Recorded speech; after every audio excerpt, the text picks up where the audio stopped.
world shrouded in the darkness of tyranny, where truth is often a casualty and ignorance wears a crown, a new dawn is breaking. As the commercial media empires crumble, a courageous network emerges, one fueled by truth, driven by courage, and dedicated to awakening minds.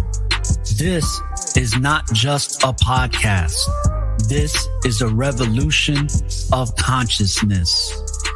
Welcome to the Network of Awareness, a beacon of light cutting through the chaos. Join us as we navigate the tumultuous waters of current events, delve into the intricacies of politics, explore the realms of spirituality, decode the mysteries of health, unravel the complexities of economics, and investigate topics of cultural significance across America and abroad. Prepare for insightful interviews with thought-provoking guests who are inspired to educate you. We are the antidote to misinformation, the remedy for apathy, and the catalyst for change.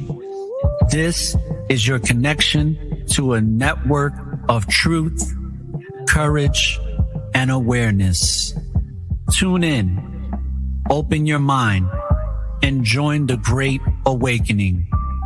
I am your host, ORRA The Informationalist, guiding you through this journey of awareness. Welcome to the Network of Awareness podcast radio station. My aura is a network full of awareness and gifts like Aura, the informationalist, the informationalist, the informationalist.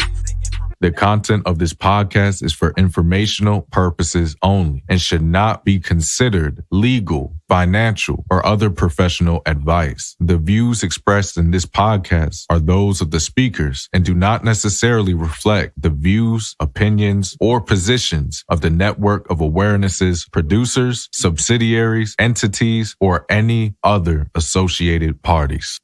The Network of Awareness's producers. All right, peace and greetings, people. Welcome to the Network of Awareness. And today we got a great show with another author.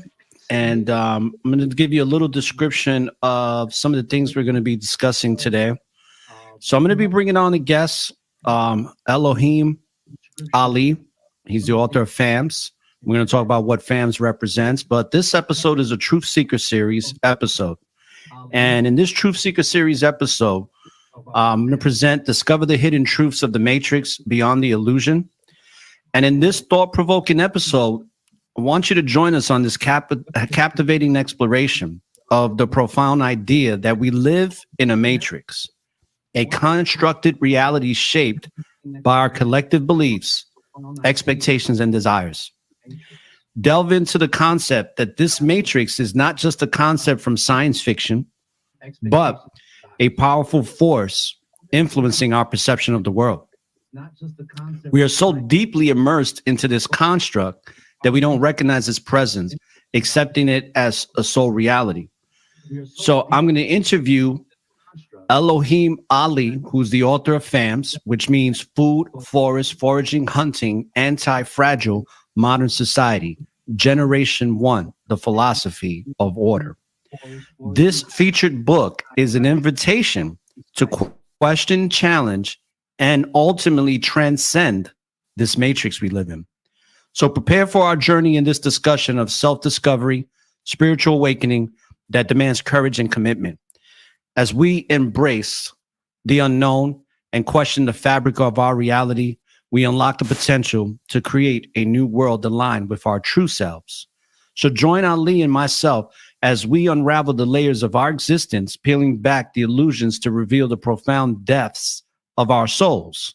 It's time to question everything and embark on the transformative journey towards a reality that reflects our authentic being. So with that being said, let's bring on our guest, Eloheem Ali. And welcome to the show, brother. How you doing today? I am doing well. I'm ready to get into some info. I'm excited. Yeah, I'm excited to bring you on.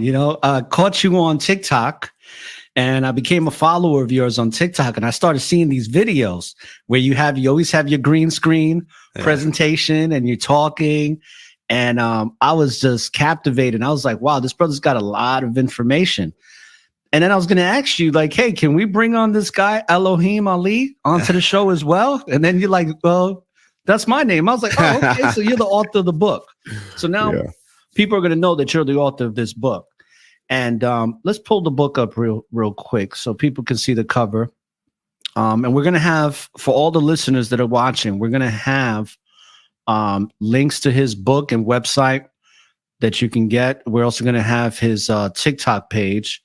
And let me take this banner off real quick. I like the cover. I like the image of the boy with the dragon. And this book is phenomenal. But let's get to know you a little bit before we even get into some of the details or some of the inspiration behind this book, so that the listeners can to get to know what you're about a little bit here. So what is like your background? Were you I guess the first question was, have you been raised in any type of religion? Yeah. Either Islam or Christianity? Yeah. The reason why I'm asking, because I read some of your book, and that's one of the questions I thought of. I was definitely, well, it's always been interesting. I've been raised in Christianity, but I always had a Muslim a Muslim name. And like Ali, and that comes from my father's side. But my mother's side is very Christian. So I've always been kind of in both worlds of that. And obviously wondering as a child, which one is right? That was like my thing growing up as a kid. But yeah, so I definitely grew up within a religion, And what got you inspired to? Were you always a writer at heart? What got you into wanting to write, especially a book of this magnitude? Well, I always was a writer. I loved writing since I was really, really young. My handwriting is terrible, but I always liked to. I always loved to write. I wrote little stories as a kid that will come to me, and we'll get to that. But I also wrote poetry. I wrote raps for a while. I used to write other people's raps. I used to write songs, R&B songs. I mean, I have been writing for a very, very long time, and I definitely deeply enjoy it. But regarding the book, though, it's a bit of a different story. And without going too deep into it, that goes into more of, sometimes you'll hear me say on my TikTok, this was given to me. So there's things that I write that are just purely my ideas. But then there are things that are given to me that I must write, right? And this book falls in that category. And it's not really an accident that the books and writings that resonate with people the most are the ones that are given to me.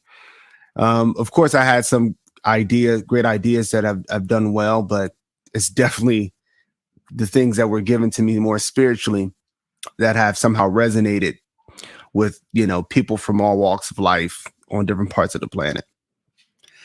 Now, when you say given to you, so that people understand, you're saying that it was given to you in a way that people say that they downloaded something, or something was given to them spiritually, in the sense that God, the Most High, or source energy just gave it to you and you just had the understanding?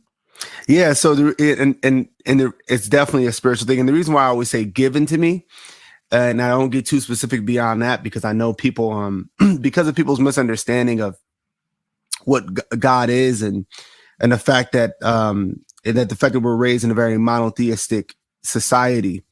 So that's where all the confusion comes from. When I say God and somebody else says God, even if we're talking about two different gods, we're going to assume that we're both talking about God, which is going to take a whole different perspective.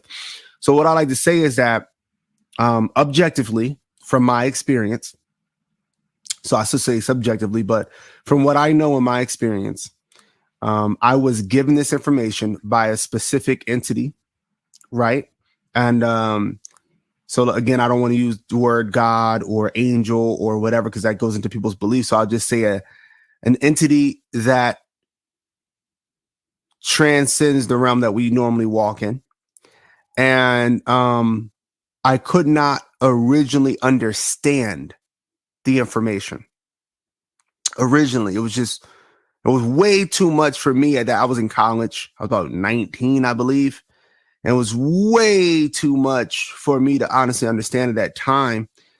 But I was guided in a way toward information that would help me understand it. And over the years, I've grown into the information I was given and have been able to give the information in a way. And that's where the past writing plays a part into it, because since I'm so experienced in writing, I get the information and now I can actually create things that people can easily understand and readily understand and begin to build upon themselves. So, yeah, that's how the information comes to me. I don't like to use the term download anymore. And we can get into that when we talk about the matrix, because I think of what people automatically begin to think about the matrix when you say, if I start using terms like download.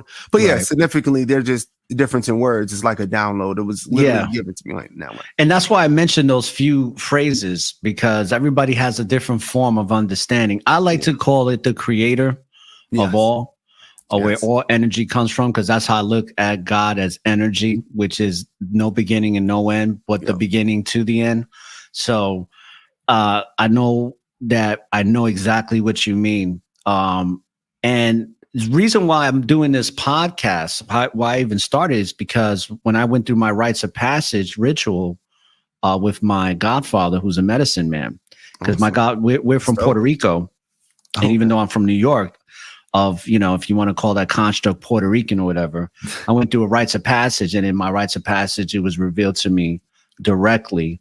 That's amazing. And my godfather said, the creator says that you're going to be his messenger. Wow. He's like, this is amazing. I've never had anything like this happen, So I know exactly what you mean. And now here I am at 45 years old doing this, being a messenger for the creator. Word. And getting people to understand what this reality is really all about, as well as me evolving in the reality as well, breaking free from this matrix one day at a time. And what you said, though, is so amazing, because I always say a lot of these people who have what we call schizophrenia, what we call like some of these orders, hallucinating, these people who are having these we call nightmares and crazy dreams and things like that, and outer body experiences and sleep paralysis, these different types of things. These are, some people call them sensitives and indigo, and all these, like you said, there's all these different terms, but a lot of them have a negative connotation because there's no rites of passage anymore. We don't have shamans in every community anymore. So that's why I think what you said is amazing. We don't have people to say, hey, no, this is a good thing, what you're going through. It's good, right? And so if I have the lens, when I was going through things as a child, and my parents were wonderful. I love my parents. I love my family. They were all great. But when you tell your children about demons and devils, and if they see anything that you don't understand is associated with demons and devils, it creates a negative spiritual experience, which is going to change the whole perspective of this journey they're going to go through in childhood. So that's why I said that's amazing, because you had somebody say, no, this is awesome. And being able to kind of give you a pathway to go upon and confidence within it. It's just so vitally important. Yeah. And anytime I associated, and I recently was associated with a religious organization because I like the people. I'm not a religious person. Yeah. And now I know why, because based on some experiences I had. But it's interesting how a lot of these religions, especially Christianity, I can't speak of the other ones because I wasn't involved with them. But when I dealt with Buddhists, Muslims, or Hindus, They never were judgmental. Mm, Only ones that were judgmentals that I came across were Christians. mm. And it's interesting how everything gets put under witchcraft. Everything yeah. you just explained, that's witchcraft. Anything yeah. that's not understood, anything spiritual that happens, it's always deemed as witchcraft. And I think people get suppressed with that term in itself and saying that everything is witchcraft. And then relying more cardinally on books Mm-hmm. for a spiritual experience Oh, or yeah. for a relationship with the divine creator, 100%. which to me is insane. But that's the world we live in. There's 3 billion people like that. Oh, yeah. Which I like to call robot consciousness. Yeah. Those are the robot conscious people. The people that are stuck in the matrix, the ones that don't want to be unplugged. Yeah. And programs. And the reality is, going back to, just the whole, Christianity thing, it's kind of, that takes me back to like, also just my gratitude with like the scariest thing that you can go through as a child, right? For me, is seeing things that are terrifying to you that no one else can see. But what's even scarier is when people say it's something demonic. But then what's even scarier than those two things are people who don't even believe that you're seeing anything. And I always say that's important because, though, my mother, for example, is very Christian. She always would tell me to like follow my gut, follow what I feel and hear, follow my heart, like, whatever that's telling you, like, let's try to find God and what's going on. And she also believed what I would say. Right. And that's a second problem within the society. When you said robots, you kind of reminded me of that, is people who subscribe to reality that's given to them, which is, if they're not in a religion, or they could be in a religion, it's just that anything related to any spiritual concept is not real. If somebody is experiencing something spiritual, it's fake. They're hallucinating. Yes. Right. And yes. so as a kid, that's terrifying because I'm like, I know I'm seeing this, I'm experiencing this, but you're telling me that it's just my imagination and it's not real. You get what I'm saying? And right. that is terrifying because now you're isolated. Right. Yes. So I just did an episode with my friend called "We're Here to Break the Spell of Mad Men," based on this counsel like that she had with these Hebrew Israelites / Christians. And they were trying to make her think that her spiritual experience with the divine creator was something of witchcraft or not what she thought it was, or something that she conjured up in her own mind. And it was just, it was sad to see that happen to her, but it just allowed her to see that she's not supposed to be in these types of groups. And that was the divine creator letting her know that. Yeah. Let's start with the introduction to what we're discussing here today. So we're going to explore the concept of living in a matrix, challenging the conventional understanding of reality. And our reality is examined as a construct influenced by collective beliefs, expectations, and desires. So that's what a lot of your book covers. Before we even get into the book, there's one question that I have. What compelled you to get into philosophy? Oh man, just philosophy. So, kind of like what I just just as I gave my mother tons of credit for just being open, allowing me to just tell me to spiritually follow, what I felt like God was telling me. My father would allow me to have these conversations. So when I came, okay, first of all, before I even go there, I was in high school. Since I was a little kid, my brain was always like I had these questions. Let's just say that, right? I'm in the house, my mother gave me a robot. I never forgot. She gave me a robot. I was like in kindergarten, and I looked at this robot, and then I looked around. Sounds hilarious. I looked around and I wondered, I'm like, how do I know everybody's not a robot but me? Right? I remember going to my grandmother's Catholic church and them talking about God is outside of time. And, I remember literally crying because I was trying to figure out, I'm like 5 years old, 6 years old, but I'm trying to figure out, how can God be outside of time? Like, what is eternity? My brain is trying to figure this out.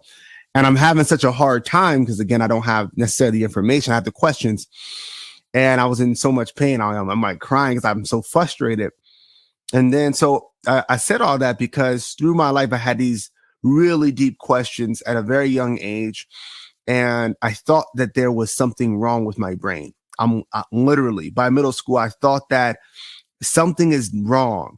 Something happened. I was asking my parents if they dropped me on my head. Like I was very much concerned about my brain because I'm like, how can people not ask? Why am I weird for asking these questions? Why aren't people asking these questions? There must be something wrong with my brain. Why can't I just think normal? Unfortunately, that was my consciousness in middle school, right? In middle school, you really want to be like your peers. And so I get to high school, and this is when everything changes for me. I'm like senior year. I'm in the guidance counselor office. She's like, you want to take psychology or philosophy? I'm like, well, what's philosophy? I have never heard of this word. I don't know what this is. What is philosophy? She's like, yeah, it's a class where you get to question everything. Like they question the mind and the body. They question the existence. What is God? Is God real? And I'm like, wait a second. There's a class where they're just asking these questions where you can get an A if you're just thinking about these things. She's like, yeah, it's about critical thinking. I'm like, what? Like, this was mind blowing. I went into this class. It was Mr. Puderbach, and the class was so awesome for me. It was my first class that I was considered intelligent in, by the way. So it was a big deal for me. And so I decided I wanted to go to college and major in philosophy and religion. And I was blown away that you could even do that. I'm like, this is all I do on my free time anyway. And so that's how I got into philosophy, just learning. And where my father comes into it is when I was in college, just learning, right? I was just learning and learning, like outside of the classes. I'm reading the Bible. I'm reading the Torah. I'm reading the Quran. I'm reading the Hindu text, what do you call the Bhagavad Gita. Yeah, the Vita. Thank you. And so, I'm going through all these texts. I'm the Eightfold Paths. And so I'm coming home with some questions. This is freshman year. I'm coming home and people were so angry at me. I had no idea, man. I was so excited to bring all this information back to my family who I perceive to be intellectuals. So I'm coming back. I'm like, man, they're going to love this stuff. Man, was I so very wrong? They did not want to hear any of this. Right. But my father was the only one who would allow me to talk about these topics with him.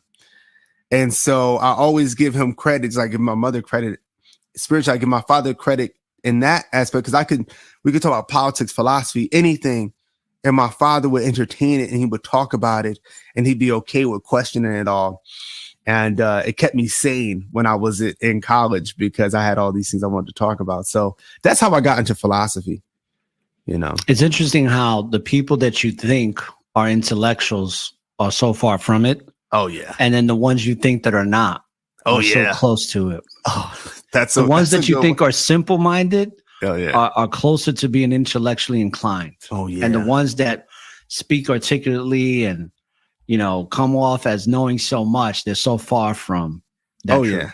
Happens all the time, So my first question for you in regards to this intro to the things that you bring out in this book, how does the concept of a matrix as discussed in your book challenge your current understanding, or let's go with your current understanding of reality?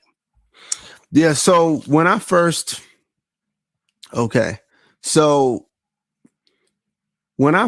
was just getting into, I guess, the matrix, right? Originally, like a lot of people, I thought that the matrix was a computer simulation. And I was convinced for a long time that we were all living inside of a very advanced computer. which, by the way, just to let everybody know who watch, I always keep a small, thing in the back of my head that says you could be wrong because it's the only way I can learn more. But but at the time, this is what I believed. And what happened was, as I was understanding more about what a matrix is, and it's always hard to talk about these things because again, I'm given these things and then I have to kind of, remember Alan Watts was the first one to tell me that, like, words are useful, but they're a terrible way to understand reality. Right. So like, and that's what it comes down to. So I'll tell you first that that's what I thought the matrix was. Now, what happened was I realized something. I was given this information all at once about the world and that we are living within something that is terribly wrong. I feel like everybody kind of knows that deep down inside. One, the matrix for everybody watching does not have to be a computer simulation. The matrix really comes from, you've heard me say this in my videos probably tons of times, comes from the word mater, which means womb. And so it is a feminine concept. The matrix is a womb. A matrix is just a medium or structure in which something develops in. That is all a matrix is. So you'll see matrix in math, you'll see matrix in linguistics, you'll see matrix in, social studies, you'll see matrix in everything, because everything that is comes from a medium or structure in which it developed in. So it all comes from something that develops it. And this goes all the way back to the creation of the universe. This is just a law. If you look around in nature, everything must come through a feminine principle, which is the womb. Now, what we call spirit, like when I say spirit, most people are thinking of a ghost. A ghost is not a spirit. A spirit is not a ghost. And when I say a spirit isn't a ghost and a ghost isn't a spirit, I'm more so talking about the origin of these words and the origin of understanding amongst people who were indigenous, right? Right. So a spirit didn't have to be somebody who died in order to be a spirit. In fact, we kind of know this when we talk, when we use our language, we say school spirit. We'd be like, I feel this person's spirit. Man, you have a large spirit. A spirit is not something that has to be dead. In fact, a spirit is normally resembling more of like the living energy of something. In fact, it is normally what a spirit is. And so something that is inanimate can have a spirit. When I walk into a school, I can kind of feel it. If I'm in a school, especially in the daytime, I can feel the spirit of a school. You walk through a school in the inner city that everybody's depressed and struggling, including the teachers and the students, and you walk through a spirit that is very proud and happy and has all the financial backing and everybody feels like they got what they need, it's going to feel a little different in walking through the halls. And that's what we call the school spirit. So I said it to say there's spirits across reality, right? Now, I don't want people focusing on whether the spirits are conscious or unconscious. Doesn't matter, right? A spirit could be unconscious. Something could be what you call unconscious. I truly believe that everything just has different kinds of consciousness, but right. Something can be what you consider unconscious and still can do more than you can do. The earth creates life all the time. The earth creates things that scientists who are conscious cannot create, and yet they believe that it's unconscious. So things that we consider unconscious are sometimes even better at doing what we can do with our own consciousness and intellect. So I don't want people to focus on that when it comes to a spirit, right? But even when you hear, like, if everybody goes back and watched, I forget that Christmas movie where it had the Scrooge or whatever, but he would say, I am the spirit of this person, the first one who visited him, his old friend or whatever. I am the spirit of this person. They normally wouldn't even say, I am this person. I am this person's spirit. And so just to further break that down before I go further into the matrix, when somebody says a house is haunted, again, I want to remove the consciousness from the ghost and the spirit stuff. Just a haunted house. Go and get somebody to stop the haunting of the house. I'm going to tell you what they're going to do. They're going to say, where's all this person? Who was this person who died in this house? Okay, it was this person.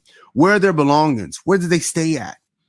They go into the room. They take out all the things out of the room. They say, you got to get rid of this. They go in and they find all the things. I mean, they even find stuff that they might have scratched. I mean, lipstick that might have been left over by this person, smells, incense. And then they go through the house after they take all the things out, they clean the house. Then after they clean the house, they go in with new smells. And this is how they purge the house, right? This is deep, because a spirit is a pattern or a personality. And so when you step into a house, right, even if the person died, just the smell of that person, just the image of that person invokes the spirit of that person's energy and feeling. And so if that person, for example, is somebody that you know and that you knew and that you loved, it might actually be a good feeling for you. You might feel their presence, like, man, they're here. I love smelling this cologne they used to wear, this fragrance they used to have, because I feel them here and now I can sleep peacefully at night. But if it's a stranger that you did not know, it feels like there's somebody in your house who you do not know, and now you are creeped out. Now it's unsettling, right? And so that is a spirit. And the only way that you can get the spirit out is by taking all the things that you associate with that spirit. Now, all of that to say that we have a misunderstanding about spirits is what I'm trying to say. And what some people call archetypes, right? Or an archetype, however you pronounce it. You know, the great mother, the great devourer, the tyrannical father. All these archetypes exist through every culture. These gods, these angels, these spirits exist in every culture. Cultures that never interact with one another will find the same exact spirits on all levels. We could find them in movies.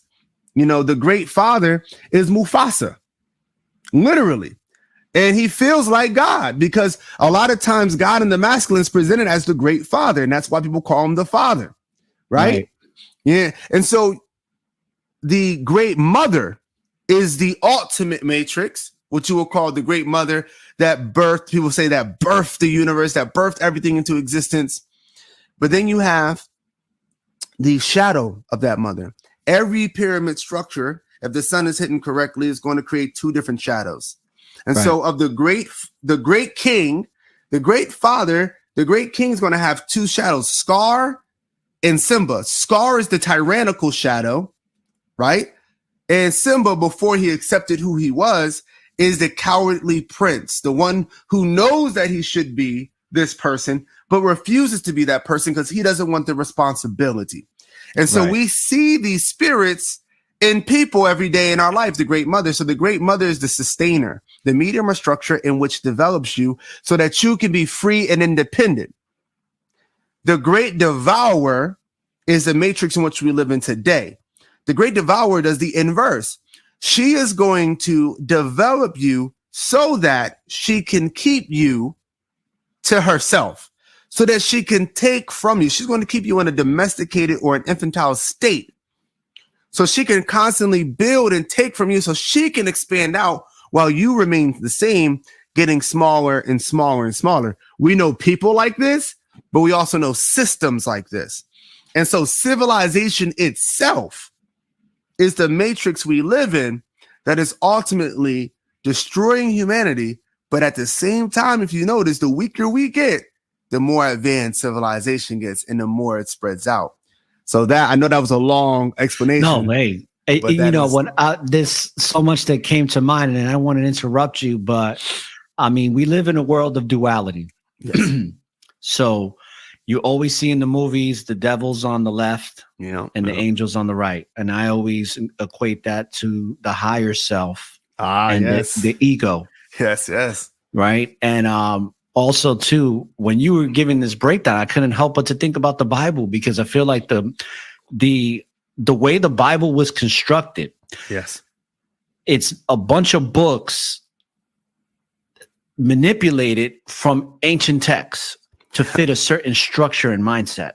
And in that mindset, and I've seen it even with the church that I was in, that it's a mindset that keeps the power of the divine creator outside of yourself. Yeah. So instead of you looking at everything that is and ever will be and seeing the power from within, you see yourself as a filthy rag. You see yourself as less than, as a sinner, as somebody who has to constantly repent, as somebody that has to ask for forgiveness when you did nothing wrong. 100%. So it takes the power away from you. 100%. And it gives it to some imaginary thing that you Yep. will never, Yep. ever find. Yep.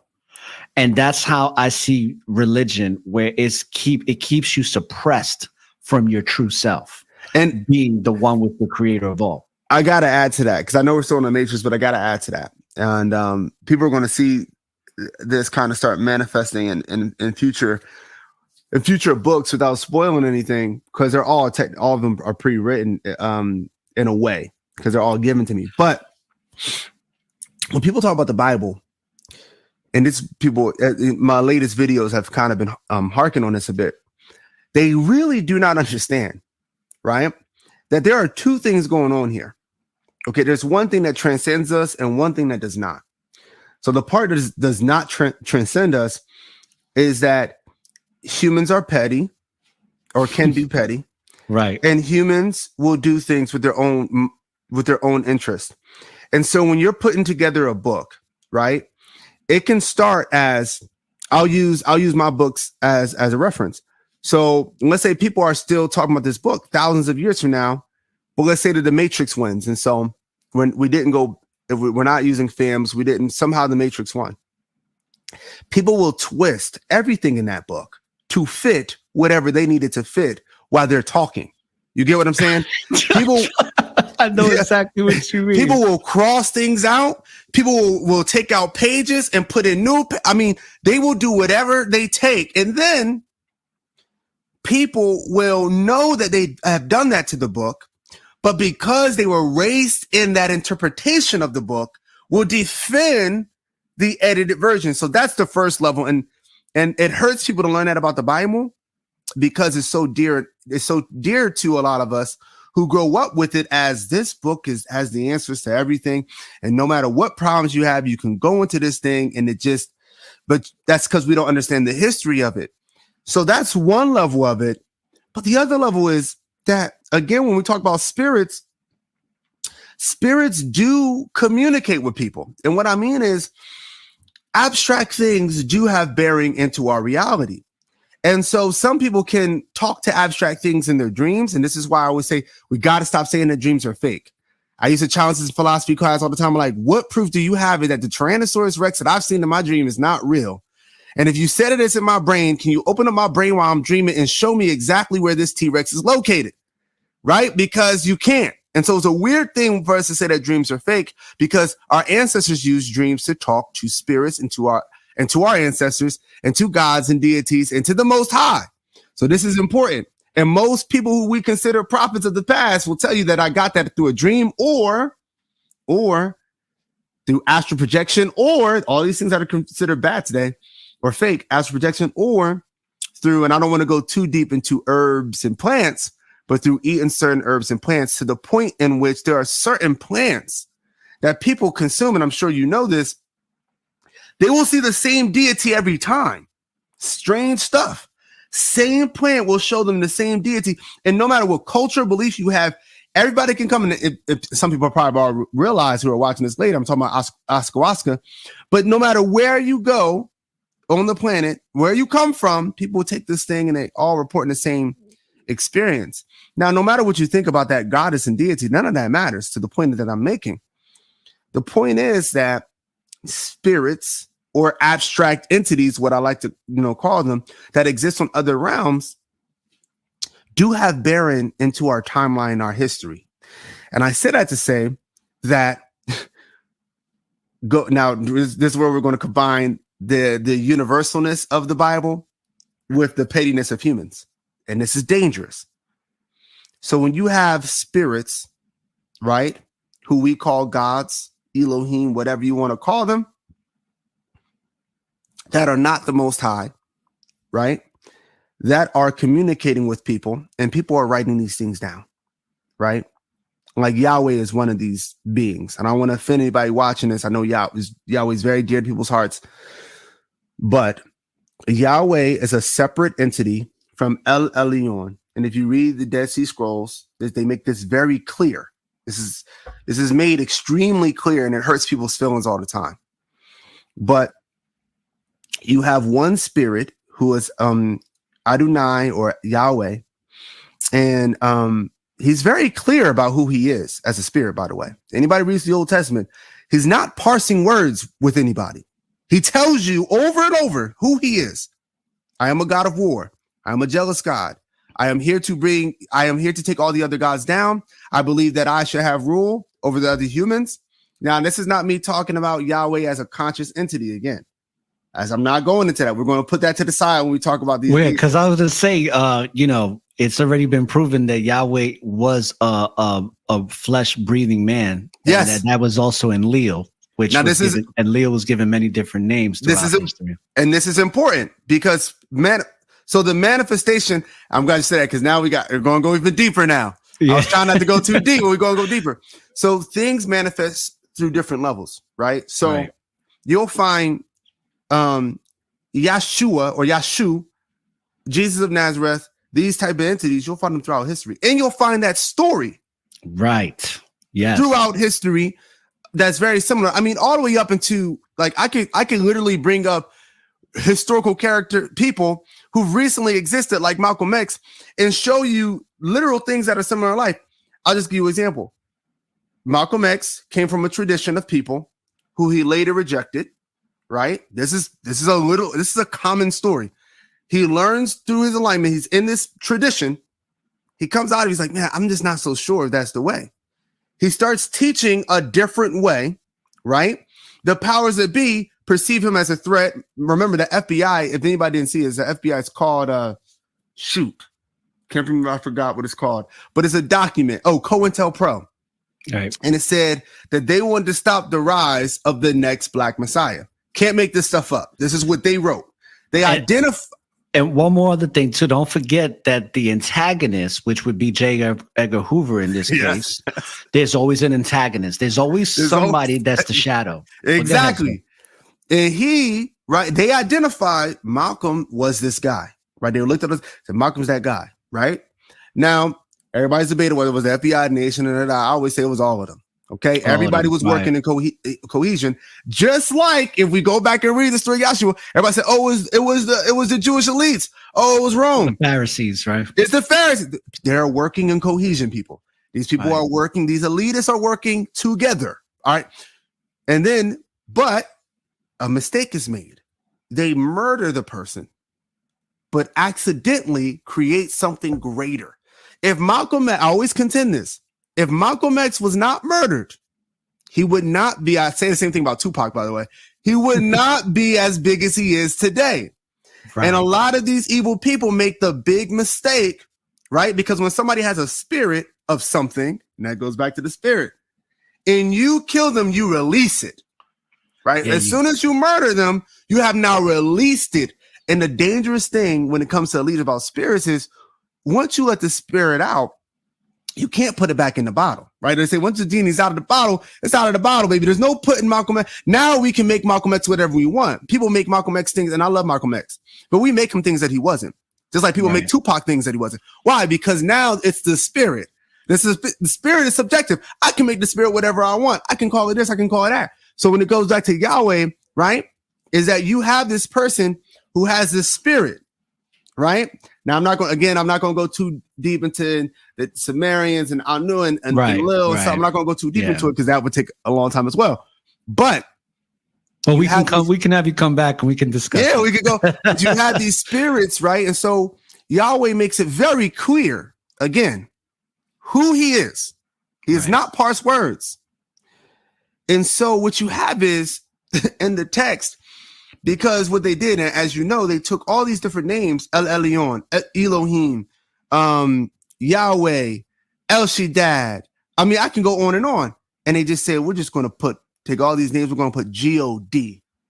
We're going to put G-O-D. And take the S off. Yes. And this is a big problem because now I have to try to make sense of entities who have different perspectives, who have different practices, different actions, and I got to try to make them all the same person saying the same thing. And they're not, because they're not the same entities.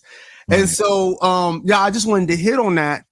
You know, when people bring up the Bible, is that it's way, it's parts of it that does transcend, like I said, El Elyon, the Most High, you can find that concept of God throughout almost the entire world. Native Americans, indigenous people, hunter-gatherers. So you'll find things like that transcend, and stories transcend us. We don't know that, but we create these stories, that these stories kind of create us as well. So yeah, I just wanted to hit that. That was another long rant, but I just wanted to hit on that. A lot of people that are studying now starting to realize that Amenhotep brought in monotheism. And then you say, well, why do you say amen at the end of prayer? Because it comes from that man that brought in this one way of seeing Akhenaten.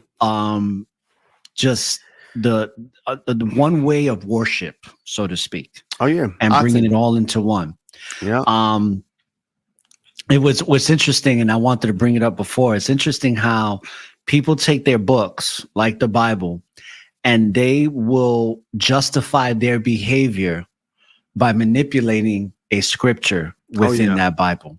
Oh yeah. And a perfect example, I had a situation where I was talking to someone one time, and I was talking to them about how sodomy is not really a good thing, where it's like, you know, that your penis is not meant to go into that hole, so to speak. That's not what it's meant for. That's an exit.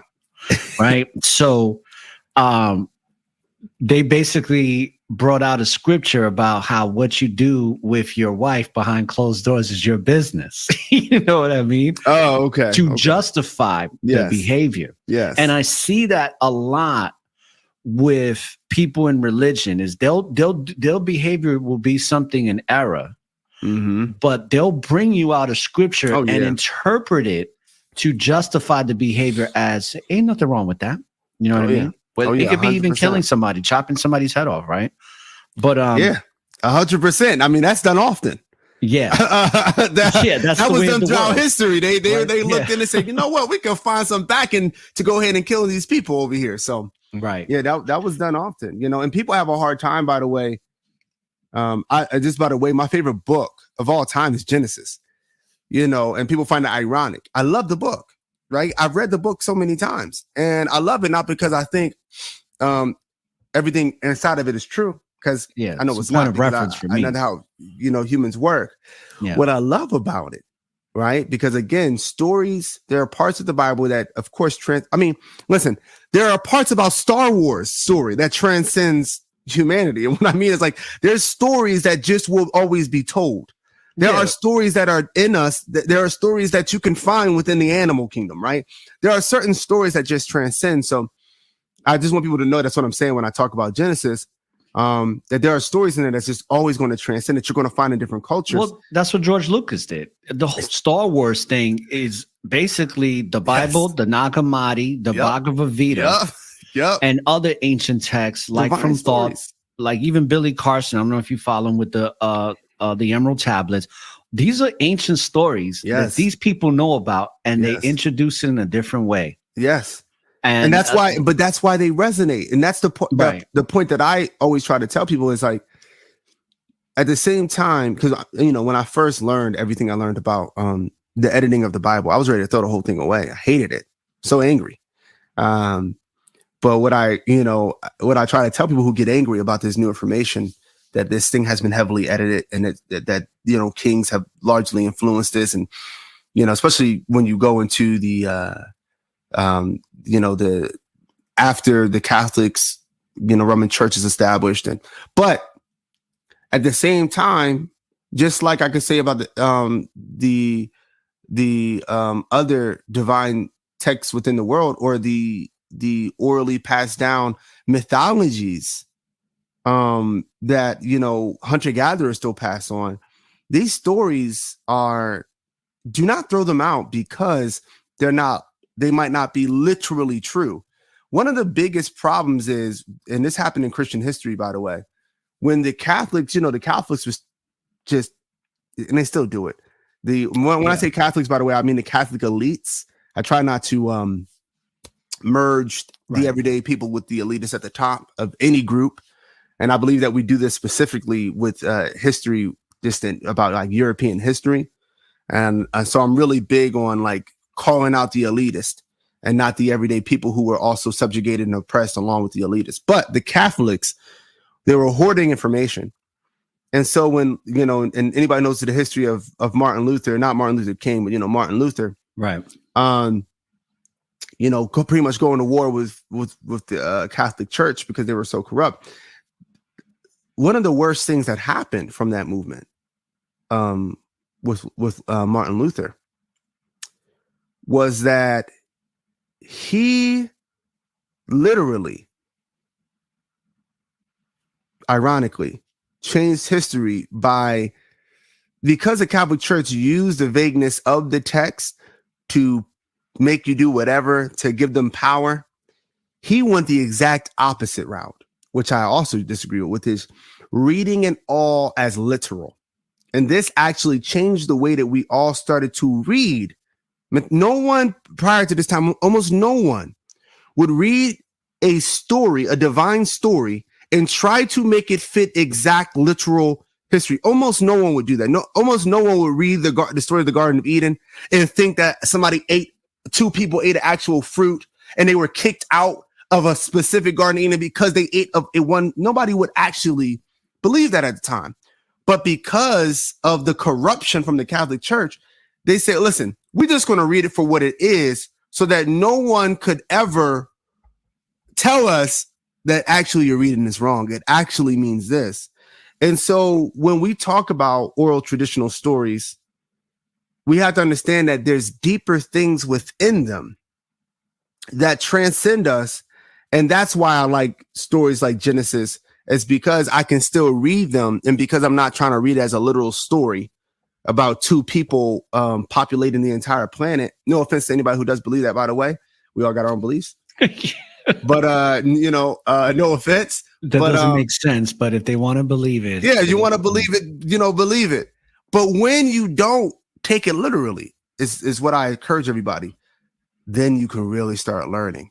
Right. Really start learning, That's it. See, and that's if they choose to. Just like if somebody chooses to get your book, yeah, they have to make the choice. They have to, and they have to be ready to receive the information.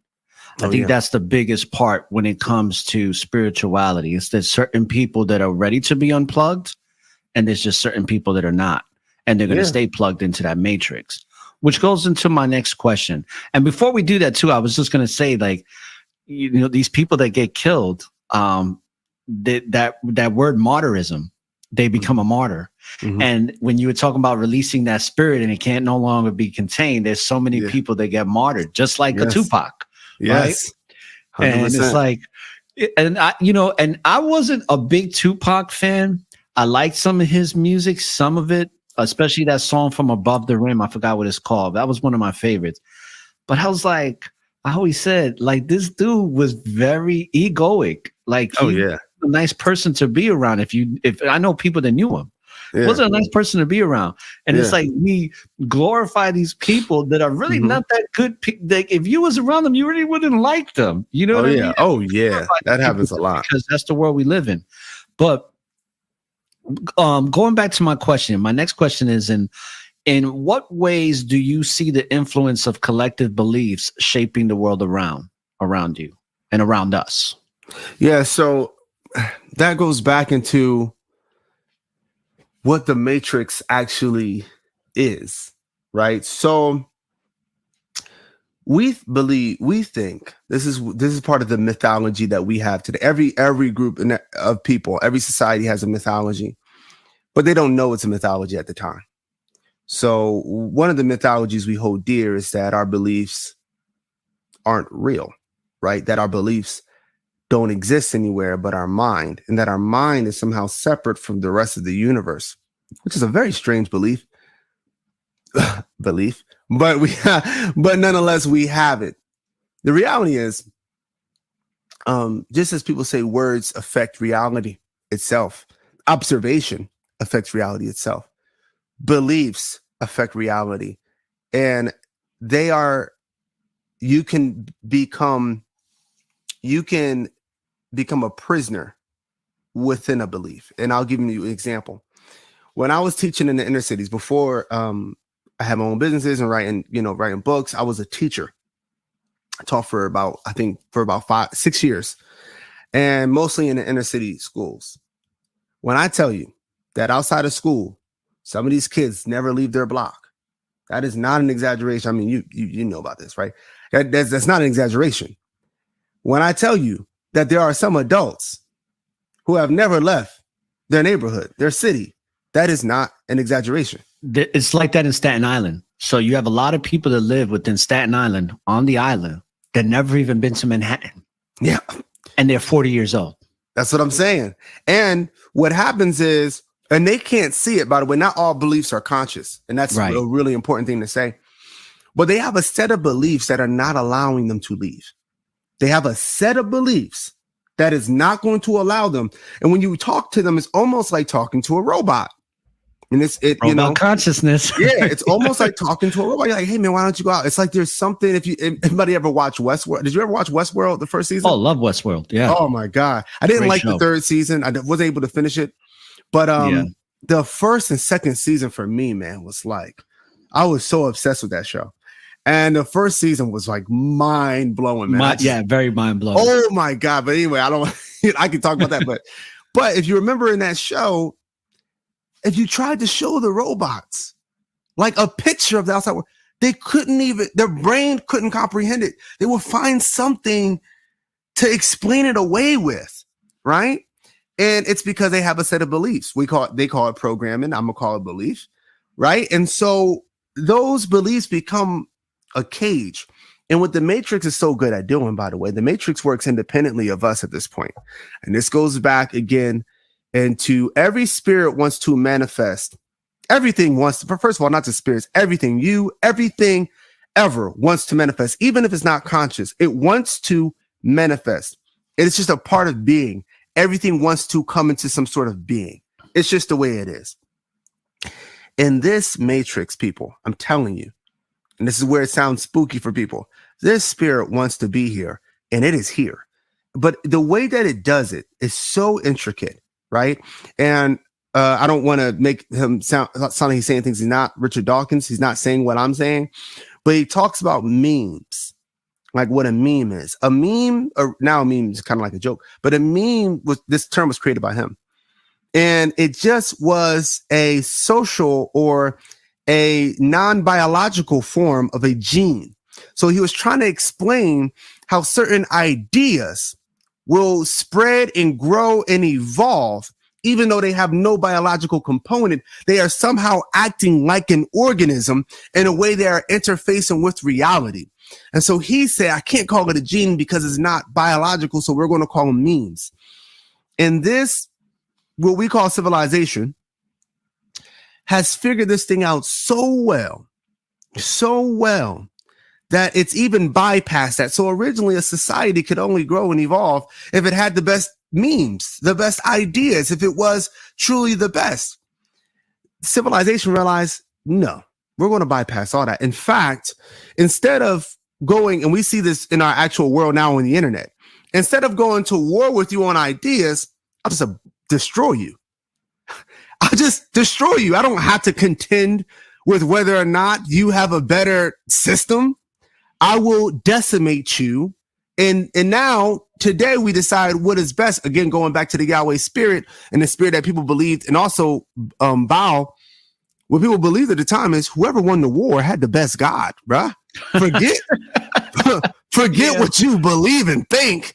If we win, we got the best ideas, to the point in which we literally call ourselves more advanced, not based off of the ideas of a culture, the health of a culture, but over who can win in battle. We literally call indigenous people, and it hurts my soul when we talk about the past of what happened in the Americas to the people in the islands, right? To the indigenous people. We say that, man, they were just going against a more advanced people. Oh, I hate it. Oh, it burns my soul when I hear people say it. Because what they mean to say is, in reality, they were going against a people who just didn't care and would kill them, without a care in the world. And so going back to what I'm saying about the Matrix is the Matrix bypassed a lot of things that old systems would have to go by. And so when it comes to our reality is something that's fake. We see this going on today in our world, and people can relate to this. something that we know is not real. What the Matrix will do is say, yeah, I know this thing isn't real. What I'm going to do is, and I know you don't want to abide by this because you know it's not real, but I am going to give you real consequences for not acknowledging this thing as being real. Like property isn't real. The earth belongs to everybody, right? So what does the Matrix do to get everybody on board? If you do not pay this, if you do not pay that, then you will not have it. Now what's real? Now you tell me what's real. So I always say the hood is the realest part of the Matrix. If you want to see how the civilization looks, go to the slums of every civilization, because it can only exist by these places, these blocks of devastation being there. That's how everybody gets rich in the first place. That's how these places stay up. People say, why don't they go and fix the hood? Because it'll destroy everything. Why don't they make everybody rich? Because because the Matrix can only exist with it being like that. So the people in these neighborhoods, they have to have certain belief systems in order for the Matrix to run. They have to have certain belief systems. They have to believe that there's no way out. They have to believe that this is the only way. They have to believe, in fact, that if someone tells them another way out, if somebody finds a way out, and this is the scariest thing, that person's a sellout. He found a way out. Oh, that's because he's working with the devil. I mean, I've heard people say things like this. Yeah, plenty of times. And so that's what I mean by the belief, right, is what the Matrix used to trap you, is the beliefs itself. And so beliefs are more effective. And my last example, before we move on about that, my last example would be that that when we talk about escaping things, if I put you behind real actual bars, right, your mind is going to be on escaping all the time. If I actually go and take someone's freedom, right, then they're going to fight. Humans are meant to be free. They're going to fight for their freedom tooth and nail. But if I can give you a belief that you should give me this freedom, because I am going to make it, this is domestication, by the way, because if you relinquish your freedom, you'll be safer. You'll be healthier. These are all lies, by the way. You'll be safer. You'll be healthier.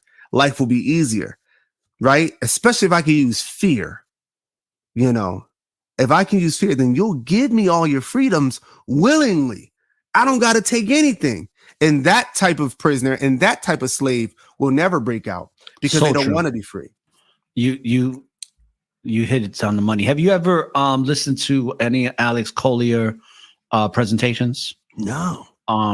Definitely check him out. You said his name was what?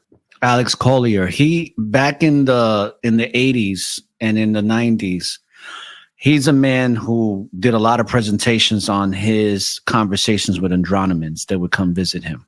Okay. So he would get visited by these extraterrestrials from the Andromedan star system. Okay. And one was very short, named Deus, and there was another tall one. I can't remember his name. Oh, I think I did actually a long time ago, maybe in high school, read about the reason why I'm bringing it up, because of what you were talking about as far as us having to pay to live. And that's part of the Matrix that we live in. That's devouring us, right? Yeah. So one of the things he did was he gave a 3-hour presentation on economics to these beings. And then the one short being that is very wise said, I don't understand. And he's like, well, what do you mean you don't understand? I just gave you a 3-hour presentation on this. He said, but I don't understand why you have to pay to live, why you have to pay to live on a planet that you was born on. Yes. And when I heard that when I was in my 30s, early 30s, it blew my mind. It stuck with me forever because I was like, yeah, why? Why do I got to pay to live on a planet that was given to me? I came here. It's been given to me. Why do I got to pay for this? Exactly. So exactly. It's very interesting. And by the way, I wasn't on my phone. I was pulling up certain segments of your book that I'm gonna go into. Stuff that I just read, and I was just like, wow. And I'm gonna go into that in just a moment. But another thing I wanted to mention in regards to just the fear factor, that's what a lot of religion does. Oh, yeah. It makes you so scared that if you don't live your life a certain way, that there's going to be this man or person that you're going to have to answer to. And it's going to be like, I'm sending you to hell. You know, hell wasn't even a concept back in ancient times. It wasn't until later down the line. Oh, yeah. Right. And you can't even find it in the Old Testament. Like hell. You can't, but now you'll find it's like the real. underworld, but you won't find hell. But you see, this is the thing where you were talking about beliefs, how beliefs are real. Because if you get enough people to believe in something, that perception becomes a reality. Yep. That's why you have a lot of people that have these near-death 100%. experiences. And they'd be like, oh, I went to hell and Satan was there sitting on a pile of gold looking at me, or I saw people screaming for their lives. And it's like, you created that hell within yourself. Oh, yeah. Your perception of yourself is the hell. And you just relived it once you left your body. Once that silver cord extends and you go into the astral plane, you're going to see things based on whatever your perception of your reality is. Oh, yeah. I mean, that's why you got to be careful on the things that you feed your mind. Yes. And I keep saying, people, stop telling people that dreams are fake. One, just because you create, like, you know, the Matrix has been so good at just like destroying everything that we know about ourselves. You have the power to create an entire reality and you call it fake. Like, right? I used to lucid dream. You can create entire reality. You can do whatever you want in lucid dream. But we're like, yeah, it's fake though, because I made it. Because you made it, it's fake? Because you conjured it's fake. That's always, it's so strange. No, it's not fake. It's very real. And you have the power to create things that are very real. And like you said, be careful, because when you pass away, you know, I forget what people's it was. These people who they spend all their time lucid dreaming because they truly believe that the dream world and the world when you die were connected. And so they said that their belief was that the worst thing that you could be when you die is unconscious. They said because it's just like when you're dreaming, you're leaving it up to chance whether you get into a nice dream or into a nightmare. Right. And the last place you want to be when you pass is into a nightmare you've created, but you don't know you created. You know, they said, you know, so they were really big on just becoming super aware of their dreams. And so that when they pass, they will be very aware of it and be able to control wherever place they were in upon their passing. So yeah, beliefs are so vital. And in fact, I mean, I've seen people in hell. You know, I'm like, you know, you don't gotta scare me with hell, with fire and brimstone. I've seen people in hell today. You know, I've seen people living in hell, you know, their own hell that they've constructed, you know. So yeah, their own limitations. I mean, even the people that I was congregating with, it was brought out that I don't look at Christ as my Lord and Savior, right? And as soon as that was brought out, these people that said they loved me, cared about me, yep. they ran from me like if I had the plague. That's interesting. You know, and it's just so interesting how this consciousness, what I call that robot consciousness, this program consciousness, that just by person saying that they don't believe what you believe in, automatically you become exiled. And just like, you know, this in history, if I would have said that, let's say 200 or 300, 400 years ago, I would have been burned. Oh yeah. I'd have been dead. I would have been murdered in the worst, most horrific way. Right. Exactly. But it's no different now, where even though they shun me, it is a form of killing me or trying to kill me. Because now you look at me as separate from yourself. And that's where the ego comes in, because it's an egoic thought to be like, oh, well, he doesn't believe this. So because these scriptures say this, and this is where the interpretation comes in, because these scriptures say this, we can't deal with this brother no more. This brother's serving Satan. This brother's into witchcraft. He's this and that. And even though I can give two craps about what people think about me, because I already know what state of mind they're in. Word. I looked at it as a blessing to be like, okay, this is why source or the creator told me, like, you're not supposed to be here. Yeah. You thought you were supposed to be here, but you're not. And it was more of a blessing. But the thing about that is, when it comes to people, is like, I have like literally three things to say real quick on that. Like, one, like,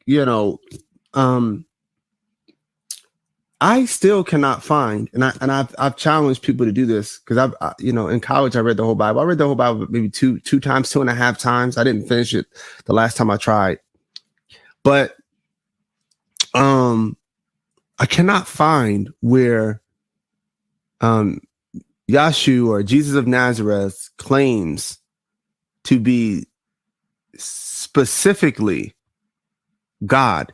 And the reason why I always bring that up is, I mean, specifically God is in El Elyon, or the Most High. And the reason I bring that up is because they can't find it either. Now, I've found where he says, I'm one with the Father. Well, the only way to the Father is through me. They use that scripture to try to reference that point. But the thing about that is, if you read the rest of like both of those, but I'll use the I am one with the Father, right? I mean, if you read further into this, I tell people who haven't read it, because if you just go a little further, just keep reading. He says also, you talking to his followers, you should be one with me, like I am one with the Father. Meaning, he's not so it's I never like to get too deep into, because I know they really don't care about what it says. That's what I realized. Like, you don't really care. They don't. I'm like, I felt like I wasted all this time reading the Bible because I thought people were going to care. And none of my at the time I considered myself Christian when I read the whole Bible. Right. And then I quickly realized no one cares what it says. So, I was just like, oh, I care and you don't care. But then and I won't go into the third thing. I was just going to the second thing, just about religion. And I made a video about it a long time ago. But religion means to bind, and I feel like people know this. Religion means to bind, and so this is a good and a bad thing. Within this matrix, this civilization we live in, it's completely outside of our natural habitat. You'll go crazy in it because it's so, and it'll make you do crazy things. So I always liken it to, like, I used to be a dog trainer, so I always liken it to dogs, and so if anybody's ever had dogs, there's two types of dogs that you're going to get. You're going to get either the dog that just gets it. They just kind of get it. They understand they live in a world that's not like the wolf, the world they're supposed to live in. Maybe that a wolf would live in. Like, there's cars in the street. You can get hit by a car, a bus. There's dog catchers. So they just understand it. Somehow they don't get captured by dog catchers. They can leave home. Sometimes they can come back. They don't get hit by cars. Sometimes they don't even leave the yard. They just understand the world. But then you have most dogs, meaning that if I do not put a leash on this dog, if I do not use an invisible fence on this dog, if I do not put up something to bind this dog, they're going to run into the street and they're going to get hit by a car, or they're going to go across the street. They're going to attack somebody's dog. They're going to act crazy, meaning that they need this form of bondage in order to act properly in the world in which they were not made to be in. And then you have dogs that just don't. They just for some reason, they just get it. They understand, if I walk into that street, I am going to die, right? They understand, if I attack that dog, I might go to somehow they just get it. And I believe humans are very similar. Because we're in this world that we're not made to live in, right? You have some humans who just cannot interact and interface with the world without some sort of religion. Right? They, for some reason, they just cannot interface with this world without having it. And then you got some people, and it's like this in their kids. It's like, I just don't need it. You got it. You can have it. I don't need it. I don't need it to get what I need to get into this world. I found another way to get it. I can have my own relationship with God. I don't need a leash. I don't need, and that's, by the way, I'm not dissing religious people by saying that. Right. But it's just religion is a form of bondage. It's a form of parameters to put up. And hell is one of those parameters. Some people, unfortunately, because of this world and how it offers you to do all kind of the worst things in human nature to do, you know, from becoming an alcoholic, an addict, from killing, murder. Some people need hell, unfortunately. It's Yes. terrible. Some people need hell as their leash to not act upon these things. And some people are like, I don't really need to, you know, hell to just be good, right? But some people do, and I'm not knocking them either. You know, some people need that, and so that's how I perceive it. And even those people that I dealt with, I still got love for them. You know, Yep. If they needed my help, I would be there for them present day. Yeah, you're more Christ-like then. Yeah, I've always been. That's what's crazy. That's ironic. I've always been as a kid. I've always been. You know, I talked to a medium on my show, and she actually told me in private. She said that she saw Christ manifest within my face, and I've made a lot of mistakes. But when it comes to charity and compassion, I have it on steroids. You know, sometimes I used to think it was a weakness. But let me ask you this. This is a question I have for you. Can you reflect on a personal experience where you questioned your reality, and what was the outcome of that exploration? All of this, you know, so not to go into too much detail, and eventually I will in one of my books. But for a long time as a kid, you know, I just had a being that just wanted to give me information. But because I was told to automatically perceive anything mysterious as like demons and stuff, I just ran from it my entire life. And eventually in college, going through my spiritual journey, I said, man, if I really believe that I'm one with God, then why am I so afraid? And so I just said, all right, I'm ready to listen. So I did. And right after that experience, I ain't going to say what it was. I'm going to keep that one to myself for now, keep it close to the vest, but I was able to do something. And it was only this one time in my life. It was extraordinary. Okay. It's pretty outstanding stuff. I was like, what? Now, I've already experienced a bunch of weird stuff, but this one was just crazy. And I questioned for a second, I questioned my sanity because I brought somebody downstairs. I'll just say it was my sister. I couldn't believe I could do this. So watch this. Didn't happen. Didn't happen at all. So, but through the next couple of days, I had these experiences and I came to I said, okay, there's only two options here. Eloheem, there's only two options here. Either you are losing your mind or you are meant to do something pretty extraordinary. It's one or the other. Okay. And if I'm just being honest with everybody, I'm not going to sit here and lie and act like I just knew off the bat. Like I was questioning my sanity for real. But I just embraced, you know, who I was and what I was meant to do. And literally I was from that moment on, I was guided in my life in a way that I was not guided before. And literally without those experiences, there would be no FFFHAMS, there would be no first book, the second book, no philosophy of order. This all came from me just accepting, okay, this stuff is real. This is happening. All right. So it's time to embrace this. And you know, there was ups and downs. It wasn't immediate, you know. But eventually it led me here. So yeah, man, I question reality. And honestly, I think it's actually healthy for people to question their reality because the reality is you live within what we call civilization. And man, not to keep going back to the Matrix, but it's done such a good job of convincing you that a fictional, made up mythology is real. Like what is our mythology? There are no gods. There are no supernatural anything. This is the mythology that everything that exists comes from dead things, that anything spiritual must be first looked upon as fake.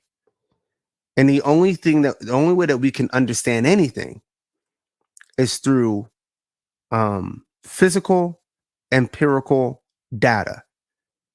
You will not understand the universe more from meditating. You will not understand the universe more through prayer. You will not understand the universe more through dreams and astral projection. You will not understand the universe more through herbs that we call drugs now. It's ironic because I haven't done any of these things, but DMT is just starting to be taken seriously. Why? Because the mythology that we have, that these things don't. It's impossible for there to be an entity talking to you, brother. If you go and tell the average person, nah, man, I've had experiences with God and different entities, and I've experienced some things. Because of the mythos that we have, they will think that you are crazy, even if they believe in these things. Well, you know what I'm saying? That's what the elite structure of old, when it comes to the Roman Catholic Church, what they did. Man. When you talk about the Council of Nicaea, the Council of Carthage, that you did a great presentation on, what did they do? They took out mysticism. Oh, yeah. Once you take mysticism, which, by the way, Christ was teaching nothing but mysticism because that's what he learned. But let's not go there. That's for another day. You take out mysticism and you got what you just explained. You got this cardinal mindset where it's like, I know that the dirt is dirt because I can touch it.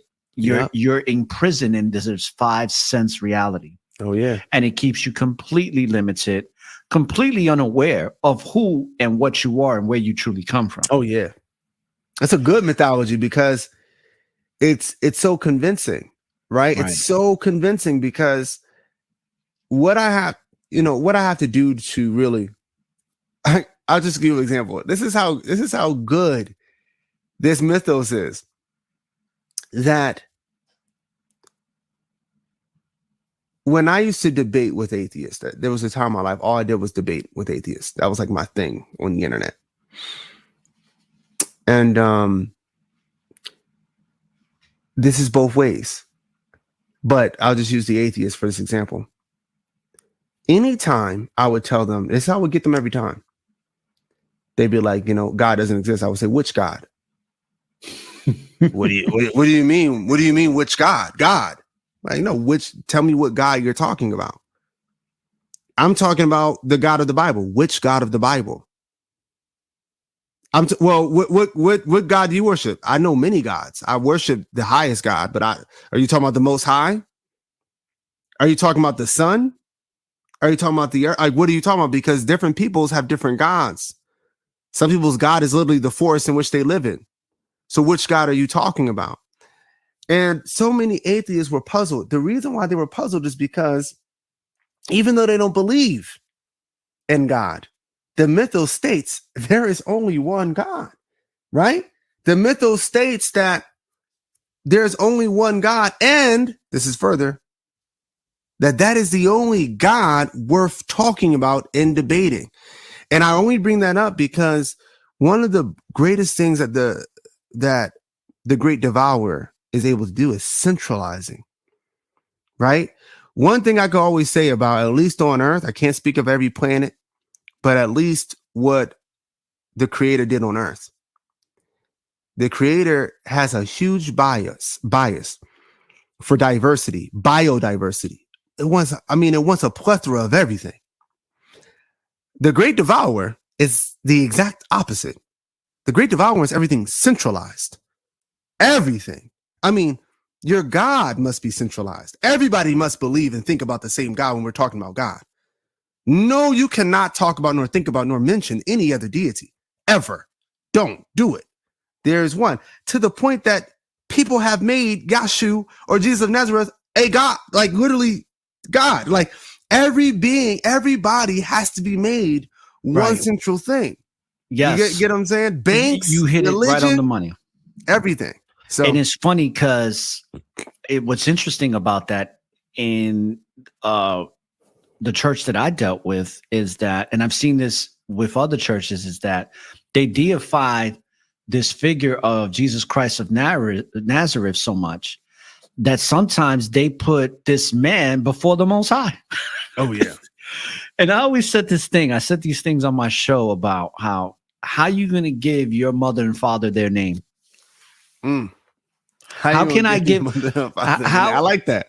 Like if I'm born, how can I like name that. my father? My father already had a name. I like that. But that's what we do. Yeah. We give these names to where we come from, not even understanding. And that goes back to that robot consciousness that people say Jesus Christ, their Lord and Savior, and they don't even know what Christ is. No, they don't. They don't even know about the sacred secretion through the vertebrae. Nope. They don't know about the 33 degrees to order and life. Yep. But I have another question for you, right? Because I know we're going to keep it under a certain time frame because I could talk to you for the next 7 hours. Yeah, I said 2 hours, but we could go a little over because it's so good. It's Okay, cool, good. I'm glad you said that. Now, before I bring in some of these excerpts from your book that really just was just like, wow. I'm reading it, I was just like, wow. Before we get into that, I have another question for you.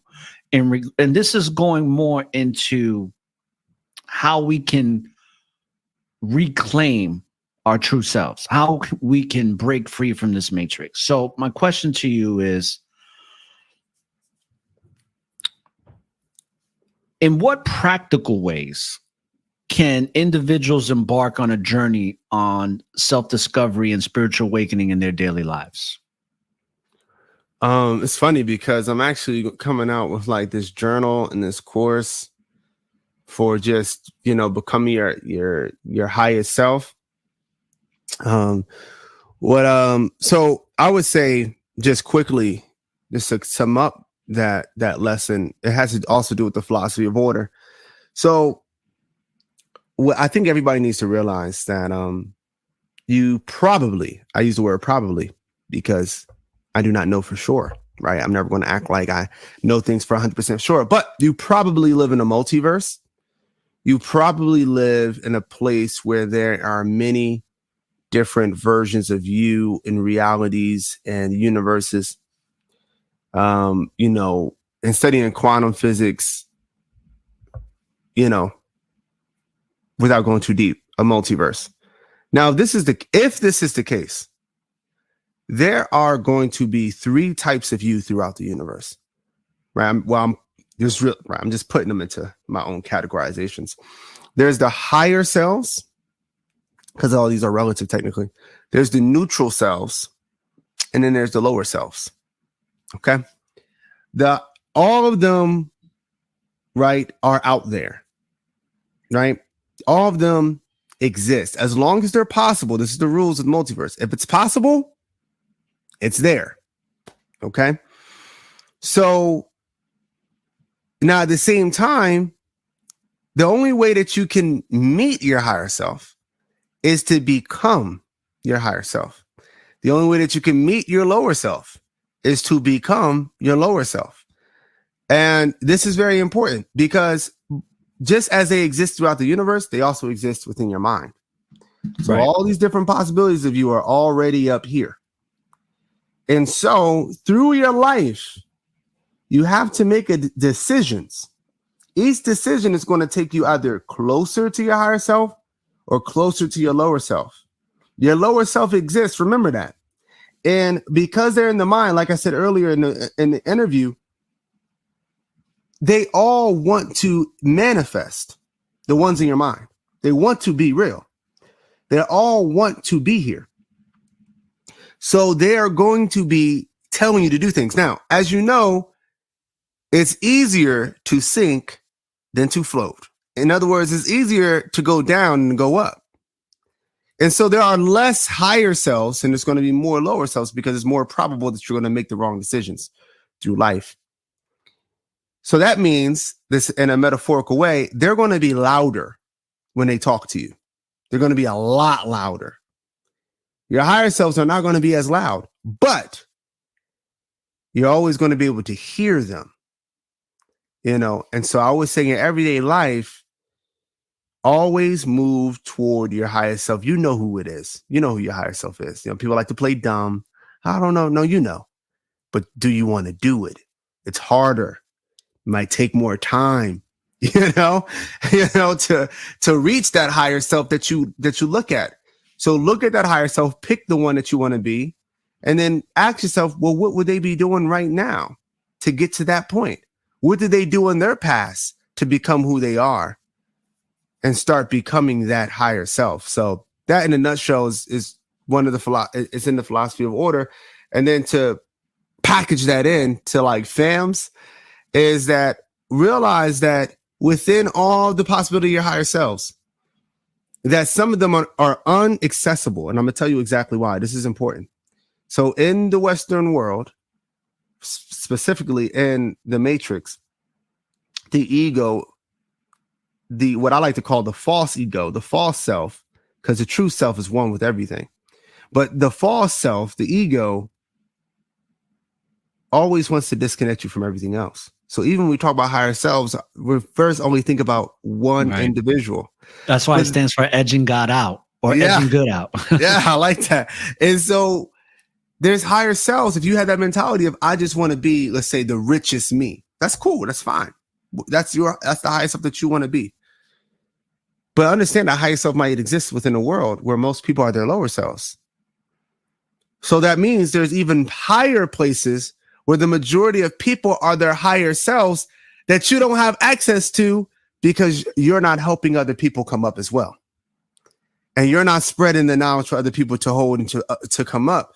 But if you can get more people up with you, then you're accessing even higher selves, because we can all agree that it's better to be your higher selves with a bunch of people who are the higher selves than your higher self alone. So, and that's what Jesus of Nazareth or Jesus Christ or Yeshua was doing.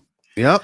100%. And he had an order. That's a lot of people don't know, is that he was a Mason and he had an order. And you had to go through initiation to be in his church. You're getting real deep into the initiation. We'll talk about that.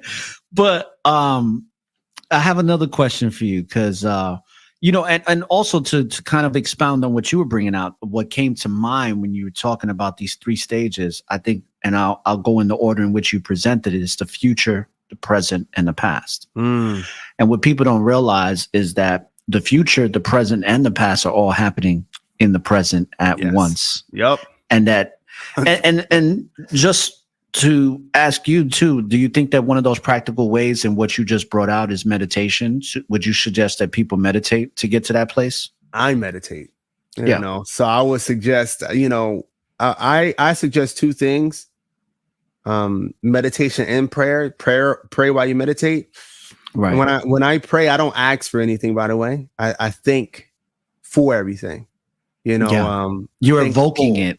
You're evoking it, right? You're speaking it into existence as if it already happened and being grateful that it happened. But that's what I do. Going back to what you said, if we just follow these steps, if all time has already happened, right?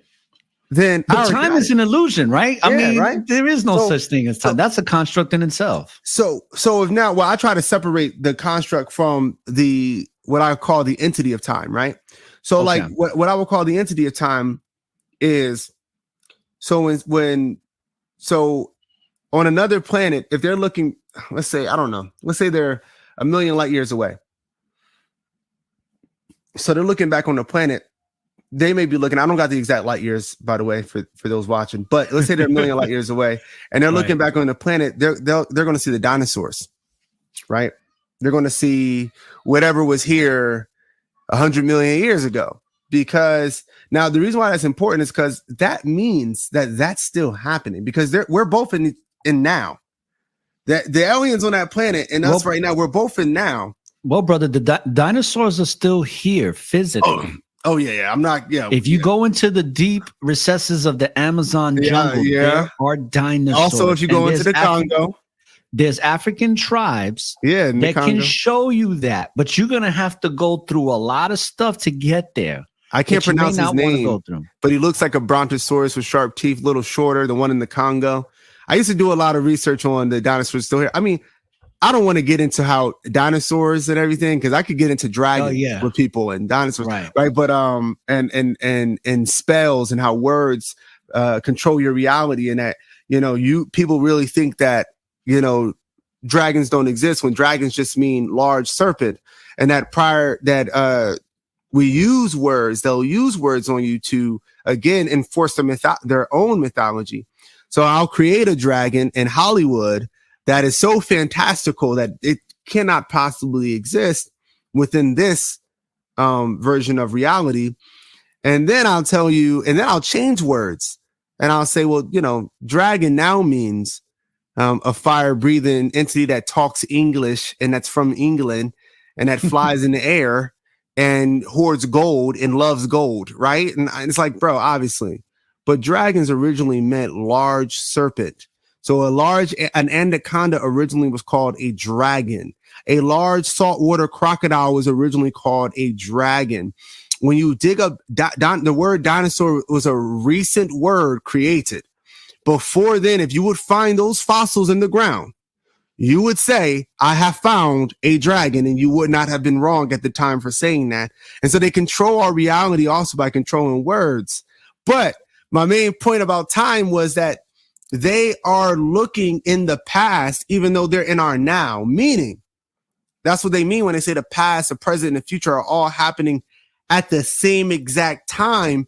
The illusion is the way our brain sets it up as like the kind of a sequential, you know, cause effect, when it's already there. Meaning when you pray for things, literally when I pray to God, right? Because, and I don't got time to break it down now, my perspective on God, but I'll just start with the top perspective of God, because there's layers of God for me. The top perspective of God is the all, existence itself. There's nothing greater than existence. There's nothing that can be except for existence itself. That the all, what people call the all, the everything, you know, all is within you, and is out, is within, you know. So that the all, right? I tell people that all your blessings, everything that you've ever prayed for, has already been given to you. It has already been given to you, you know. And I would say picture reality like you have a blindfold on, and God has already given you all these things, and you're just trying to fill it out and figure out where is it at. That's what you're really doing throughout life. It's already there. And that goes deeper into the story of the Garden of Eden, and why I think it's so special, because if you really read it, and I'm sure you read in the book already how I break down the hunter-gatherers and Adam and Eve and everything. But if you look at the hunter-gatherers, right, their perspective today, the hunter-gatherers today, not the ones who are being oppressed or who are going into agriculture now, but you speak of the hunter-gatherers today, you ask them, if you go into India and you go into the Jawara tribe and you ask them, you say, you know, hey, what do you want? Are there things you want? And hopefully they say, what could I ever want? The creator gave me everything, or God gave me everything. The forest gave me everything. The universe gave me everything. I want for nothing. I have everything I need. You know, which is in Genesis 1:29. Right? It's every seed bearing plant to use for what we need it for. Exactly. We desire. I have all I need. I don't need anything. What has happened is the great devourer has taken, so nothing can take things from you that is yours, right? Which everybody always says. So the only way that I can take it from you is by convincing you that you never had it in the first place. And then I put a price to it. Not only do you not have it, you have to pay for it if you want it. And then I create fake things to desire, things that really mean nothing. People are depressed because they don't have, you know, a car. They don't have. So literally I've reconstructed an entire society based upon things you never needed. And so now we're all materialistic. And we're like, I want all these things. Right. I just want stuff. You know, I want a Bugatti, because all the rappers are talking about Bugattis. I don't even know what a Bugatti is. I don't even see one, but I want it because the rich people got it. Right. Yes. Right. And then they get it and they feel unfulfilled because it feels good for like a week or two or a month. Exactly. And the allure just fades away. And the happiest people on the planet are hunter-gatherers. That doesn't disturb anybody. The happiest people on the planet, they went and they did, this is not speculation. They went and they did surveys. The happiest people on the planet are hunter-gatherers. Right. Right? You're absolutely right people. about that. They tested out the actual frequencies of where these people live that are technically in Western culture considered poverty, third world countries. But the level of frequency and vibration was so much more intense on a vibratory level when it comes to positive energy compared to like if you go to like a place like New York City or a very affluent neighborhood or just America overall. The vibrational field is here. And then you go to some of these tribes and the vibrational field is all the way up here. That even when like I had this happen with me when I used to live in Rockland County and I was renting out a house, people would come into my house and they would say, it feels different here. It feels peaceful. I feel like nothing's going to go wrong here. I want to stay here. And then, of course, I'd be like, hey, you can stay for a while, but you got to go. But it's one of those things where it's what was resonating with me in my auric field. And one day I'll tell you how I got the name Aura when I was 15. But my auric field is emanating that positive stream of consciousness.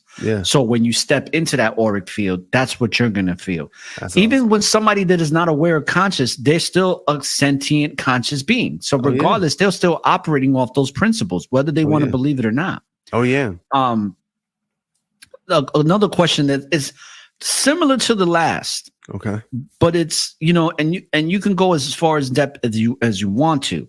But how do you envision a reality that is more aligned with our true selves, and what steps can you take or can we take to move towards that vision? And if you can give that vision, I guess, and this is what I'm just assuming, that you're going to go more into the hunt. We need to go back to the hunter-gatherers. We need to go back to being forgers. Forging our reality as hunter-gatherers. So if you can explain that to the audience. So there's a really important part within FFFHAMS that says anti-fragile.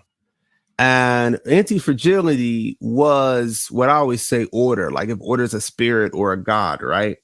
Then just saying hypothetically, then and it's always, contending with its twin, entropy, destruction. And every time order builds something, entropy comes right back around and just knocks it over. So what's going to be the answer? The answer is to create something that gets more powerful over time with destruction.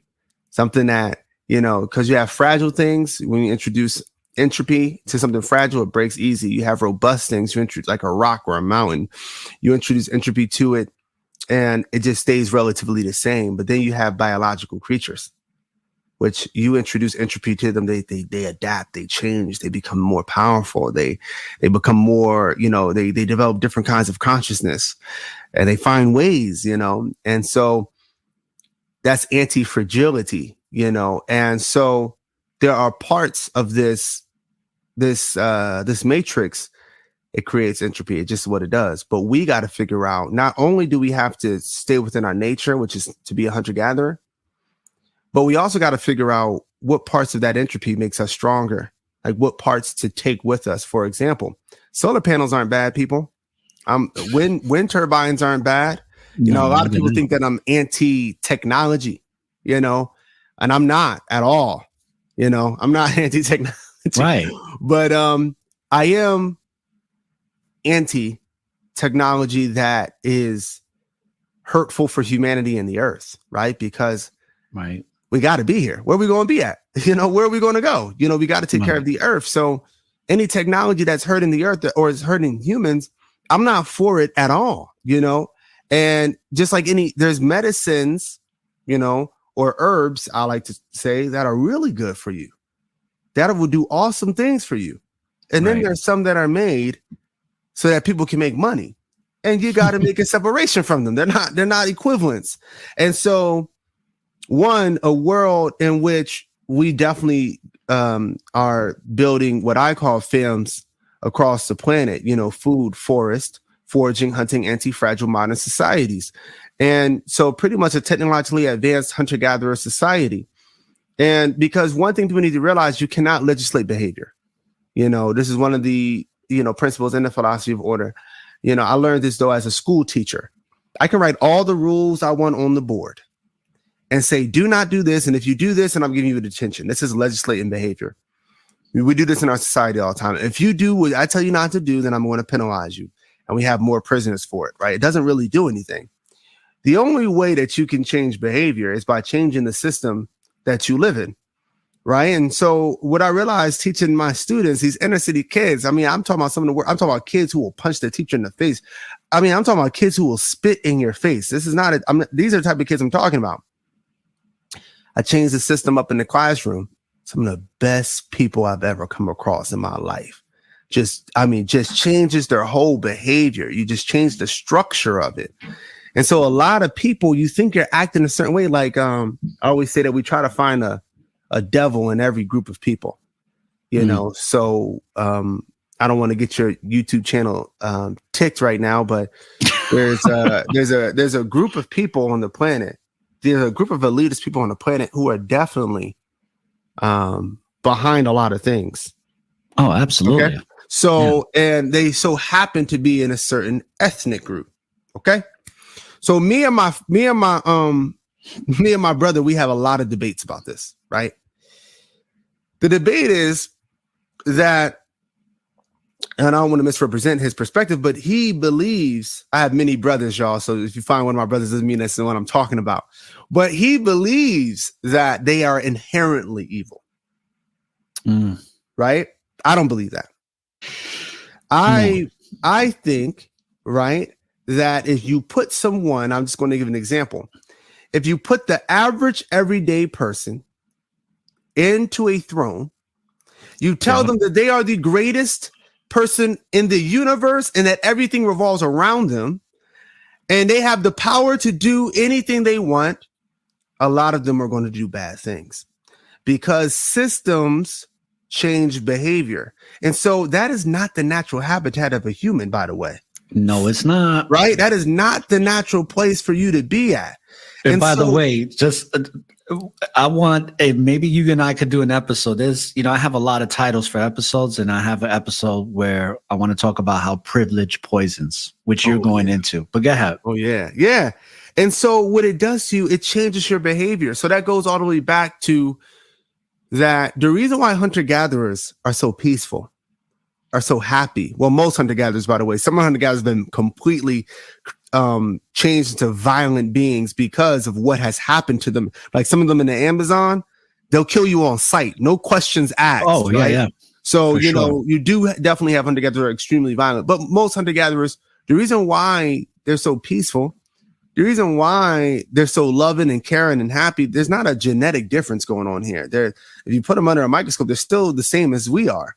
Right. What's happening here is the system in which they live in, right? So people talk about equal rights between men and women. You cannot make people treat each other equally. What's happening with hunter-gatherers, the reason why they're egalitarians is because they both are equally contributing to the society. So if I am talking to somebody who I need just as much as they need me, I can't pretend, if we both know this, right? And we see this through our everyday interactions, I can't all of a sudden pretend like I run you, right? The women are the gatherer, and a lot of people for some reason hate the fact that women are gatherers, but not knowing that gathering is so vitally important. This is where all the herbs come from, the medicines come from, most of the food are vegetables and fruits and nuts that hunter-gatherers eat, by the way. And so these things are extremely important. And so I can't all of a sudden go to a woman and say, you're less equal to me, I'm going to control where we go. I'm like, how are you going to control where we go? Do you know the plants like we know the plants? Do you know the fruit like we know the fruit? Do you know the best places to get the honey? Do you know how to detect the yams underneath the ground? Exactly where to dig? Come on, man. Just like a woman couldn't go to a hunter-gatherer and say, men, now we're going to have a matriarchal society and you're going to be under us and we're going to rule under you. He going to say, come on now. That's not realistic. Who gonna Right. protect you from the worst creatures? Who gonna go and get the meat that you need and the bones? Who gonna create, who gonna do all this? Who gonna do some of the heavy lifting that y'all could do, but you really don't want to do that, right? Who gonna do all those things like that? Who's gonna really protect you when some of these other creatures, like when these hyenas come by the way that we are? Nobody gonna die for you like we gonna die for you. Come on, don't be silly, right? It would be silly. And for them, it is silly to do that because they know that they both equally need one another. But in the society in which we have now, which agricultural societies have done a good job of, and industrial societies have warped the relationship between genders to the point where it's almost unrecognizable, And so then you want people to act like that they're equals in fields in which you've made them unequal in, and then so now I have to try. Now, even though I don't feel like we don't even have to use gender. If we're at work and I know, and this happens all the time, there's people, supervisors, people above you at your job that are not your equal in intellect and are not your equal in what they're able to do in ability, but they're over you. And I have to act like that, no, like now I'm angry. Now I'm coming into work upset because now I got to listen to this guy who don't know what he's talking about. And his dad gave him this position. You feel me? Now, that happens so much. Yeah, now I gotta. So I can't act. I can act like we're equal, but I won't feel that way because I know that we're not in this field. And so, when we get back to that, in our true nature and who we are, again, going back to the Garden of Eden, the one thing that bothers me the most about Abrahamic religions is, and I almost laugh at it. I'm like, y'all just are going to completely ignore the Garden of Eden forever. Nobody wants to restore the Garden of Eden. You just want to fall and stay falling. No one's talking about the rise. Like, it's so confusing to me. I bring it up to people. I'm like, why don't you ever bring up the Garden of Eden? It's a fall. You have fallen. You're not supposed to subjugate women. It says that in the garden, if in Genesis, it says that because you have eaten of this fruit, you will be beneath your man. You will be subjugated to your man. Meaning that she's not supposed to be. It's a part of the fall. So it's a very interesting dynamic that I see in these religions get cherry picking. I'm like, the way they treat women in Abrahamic religion is disgusting. I'm like, so you're just going to partake in the fall. So you're just you acknowledge that this is a part of the fall, but you're like, hey, we're just going to live in that because it's an excuse. And just to hit on that, not because I know you got more questions. But to hit on Eve is so important to this story because Adam and Eve, Adam means man or human, man, human, whatever. And Eve is life. So it's a story about human life, right? And what you have going on in the story about human life is telling you how humans went from hunter-gatherers being one with nature, respecting the one, the El Elyon and all that, to a descension of agriculture. And, the book goes into all this. But this is important. Because Eve, right? It says that Eve was taken from a rib of man. Now, this is really important why we got to read translations. And I know some people get mad at me. My family in Sumerian, who study Sumerian texts, get mad at me because they have a complete interpretation of taking a part of somebody's rib and creating a genetic clone. But I'm here to tell you this is what was going on. So if you read the word they used, Tesela, or I'm probably pronouncing it wrong, but Sela was the word they used for side. Everywhere else in the Old Testament that Sela is used as an equal portion, an equal half of the other side of something. What happened was when they were reading this, right? The people who, again, we talk about this, people like to use about it. They'll change things up, they'll cross things out, they'll rewrite things because they're petty and they want to rule in the way they want to rule. Right. So they said we cannot have this say that Eve is literally taking is the other half of Adam. We cannot have that as an interpretation that women are meant to be an equal side of humanity, not a weaker vessel. Yeah, so we have to make this the smallest possible side of man that we can possibly think of right now. And so they just decide to translate it as rib. And this is important because in egalitarian societies and hunter-gatherer societies, they'll tell you like the woman is equal to us. How am I going to subjugate? That doesn't make any sense. So we got to get back to that, but we can't get back to that from legislating things. we have to create a system to live within. Right. And one thing as a kid, I was just like, how can I understand that women are more emotional than men? That I do get. I've experienced it many of times. But what I never understood is how you can say that the woman's the weaker vessel, because it's like the man can't become or be unless he's born of the womb. So the woman has to give birth. That's what I never understood. Is like, how can that be a weaker vessel when you have to come from that? Doesn't make any sense. No, it doesn't make any sense. And there's one comment on that, about the emotions, of women, is that people really don't realize that emotions, instinct, what's that? What do they call it? Clairvoyancy? Probably saying that wrong. These are all feminine. There are feminine principles and masculine principles. Right. The feminine is power. The masculine is force. One is not better than the other. That's how we always think of things. But force is when I have to. So if I have to put in great effort to change reality, that is force. If I put in little effort to change an aspect of reality, that is power. And so when a woman creates, that's power, because she's creating one of the most complex organisms that we know of on the planet with little effort. Not saying it's not hard. Right? It's a big belly, you're doing all that stuff, but for what she's doing is little effort. If I want to create a human or something that's human-like, which we have been trying, I have to do it in a lot more forceful way. Coding, machinery, we are trying, by the way. We've been trying for a while. And so you have power and you have, force. Another example of that is the egg.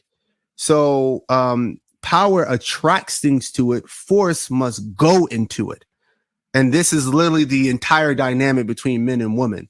I mean, not just men and women, male and female, through mammals. And the egg sits there, and a lot of people don't know the egg, decides which sperm it's going to allow to be fertilized. People think that it's just the sperm that forces itself in. Yes, the sperm has to force itself in, but the second component of that, the egg chooses. So when a woman's not having children, sometimes it's actually because the egg is turning down all of the sperm. And this is very important, because the egg is put in a position of power that it can say yes or no to. And so this is very important when it comes to human dynamics, because we always try to figure out what makes that thing masculine. What makes this entity, this God, masculine? So when people get upset when I say the Most High and I depict a male, people get angry. But that's because when we talk about the Most High, and again, this goes into layers of God, because it's feminine and masculine layers of God. And every masculine has a bit of feminine, every feminine has a bit of masculine. But when you're talking about a being that is sculpting things and going in to make sure things are in balance and fixing this here and fixing that, that's a masculine thing to do.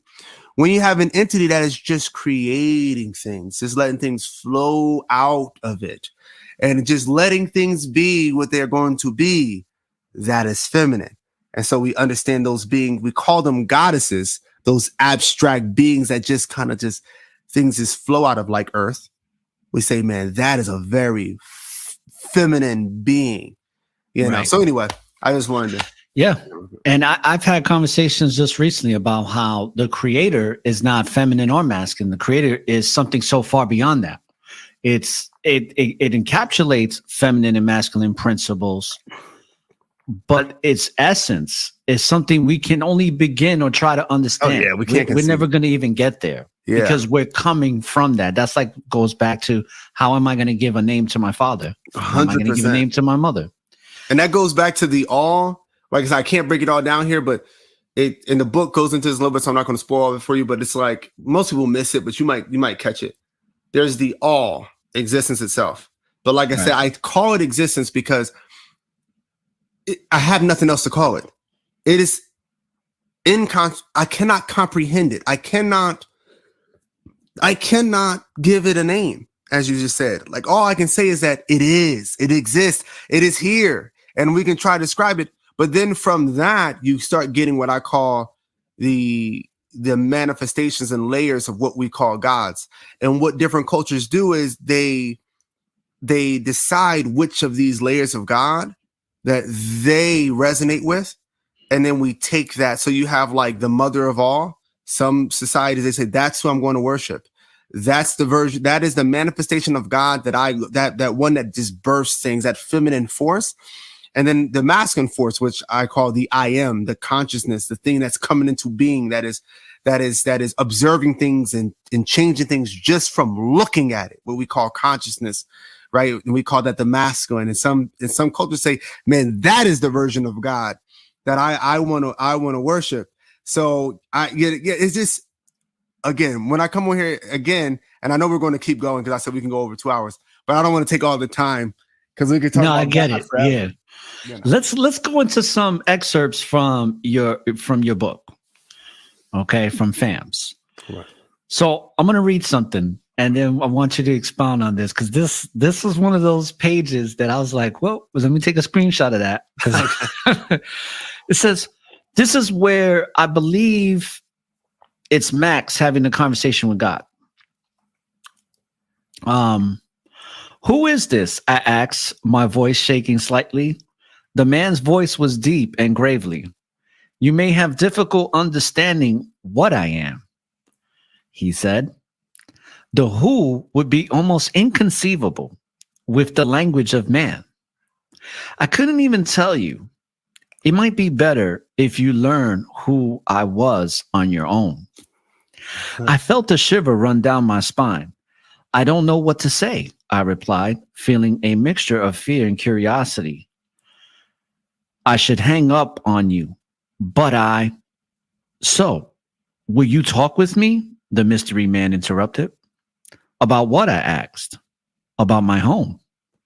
Where is your home? I asked, feeling more and more confused. Wait, why am I asking you? I'm hanging up. But before I can end the call, the man spoke again.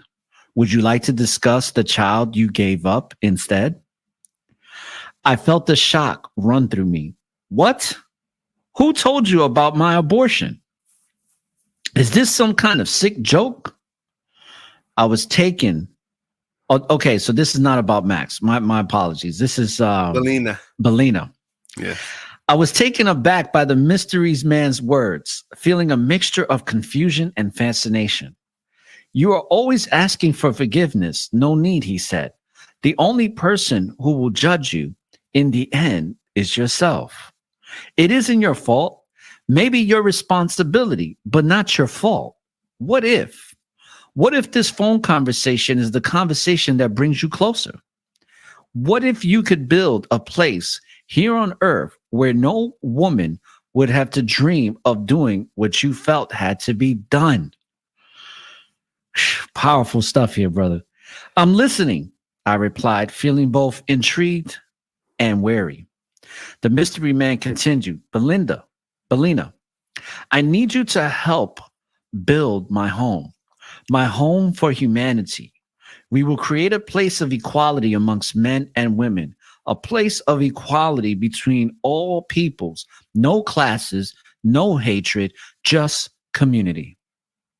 You all shall be as your ancestors were, happy, full of abundance, and full of sharing and love.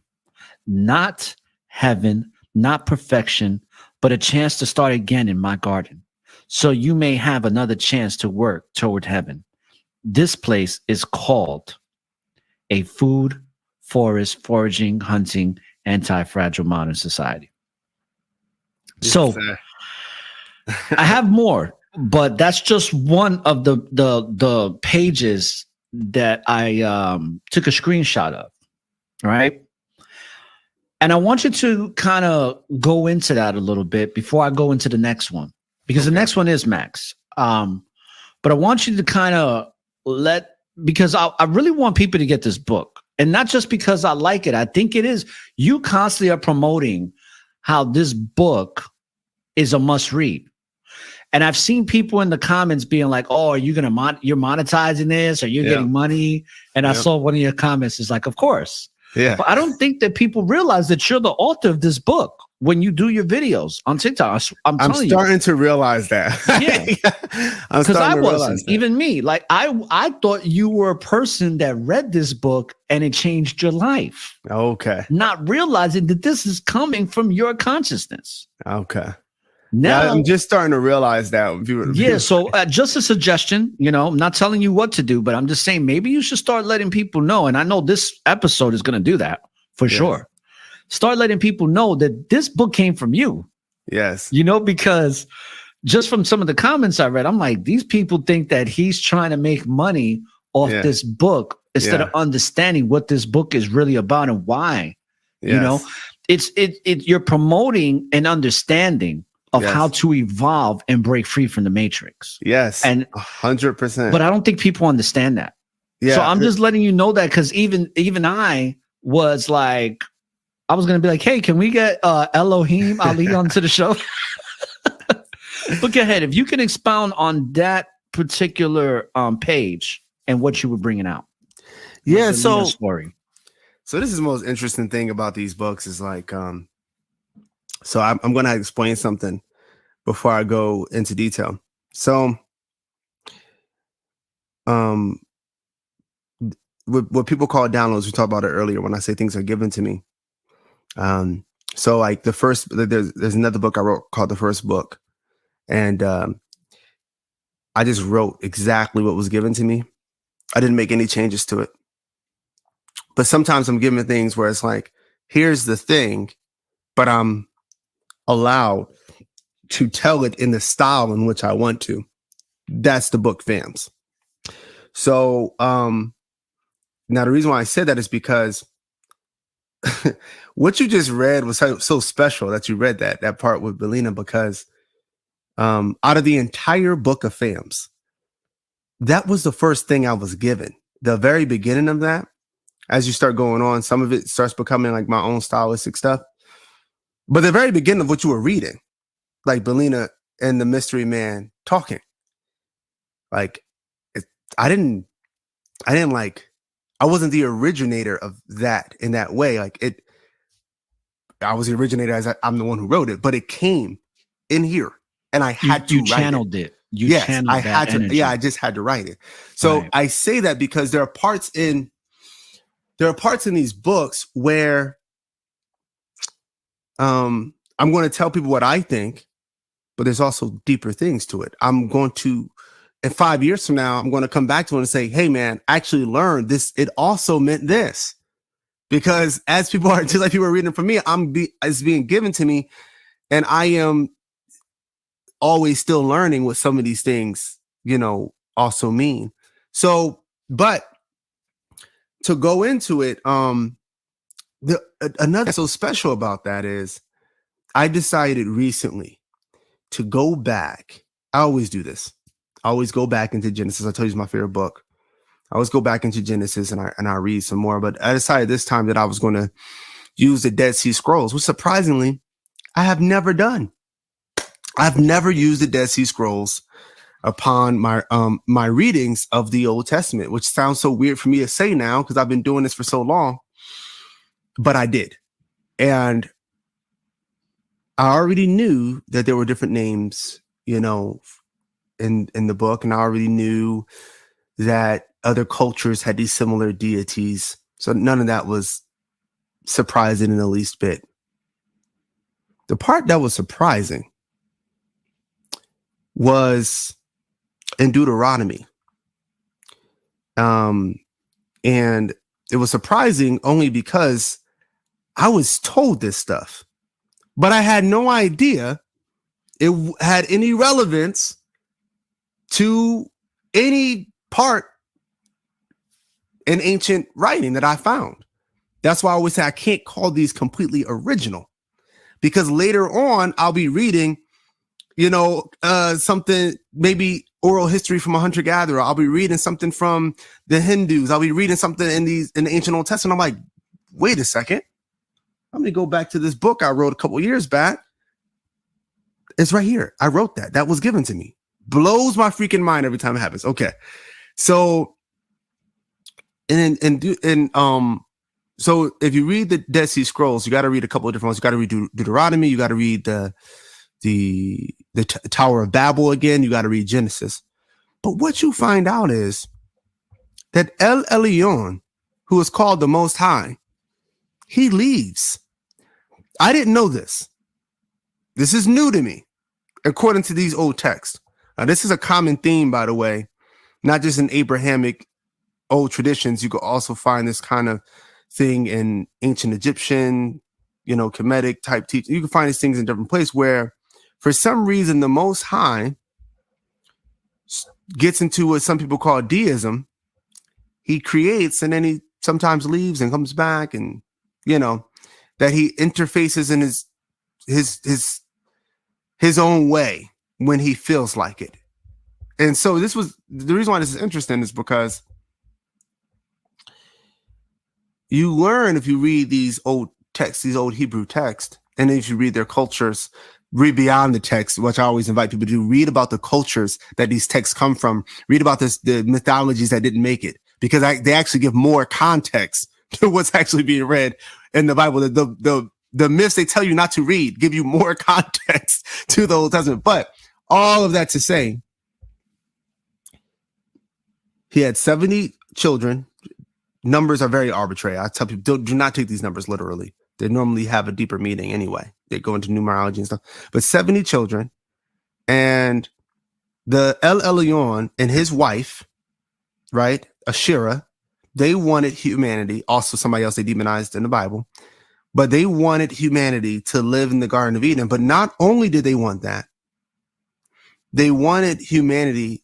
Mind you, I'm just a few, maybe 4 months ago, just starting to piece all this stuff together. But FFFHAMS was given to me years ago. What they wanted was for humans to spread the Garden of Eden.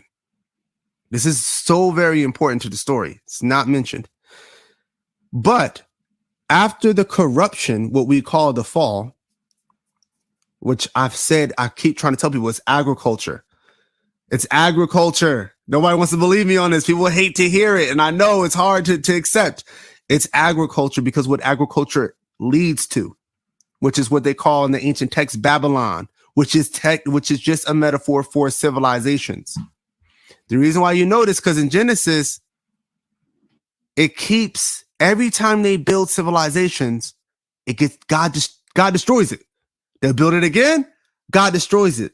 And then finally, God has it up to here. And this is at the time El Elyon. Now they put Yahweh's up. I think Josiah takes El out and puts Yahweh in later Hebrew text. But in the Dead Sea Scrolls, it was still the Most High. And he says, you know what, man? Y'all don't want to, and this is Deuteronomy talks about, y'all don't want to listen to me. Y'all don't want to live your natural way. Y'all don't want to live by nature. You want to worship all these other, you want to do, this is what you want to do. You want to create these civilizations. Fine. You're free. Do what you want to do. But, in the story, he puts human under the rule of his children, which I also think is more metaphorical than literal. The reason why I say all that is because if you look at the way things are now, it's almost as if the Most High is communicating through millions of people. It is time to come back, y'all.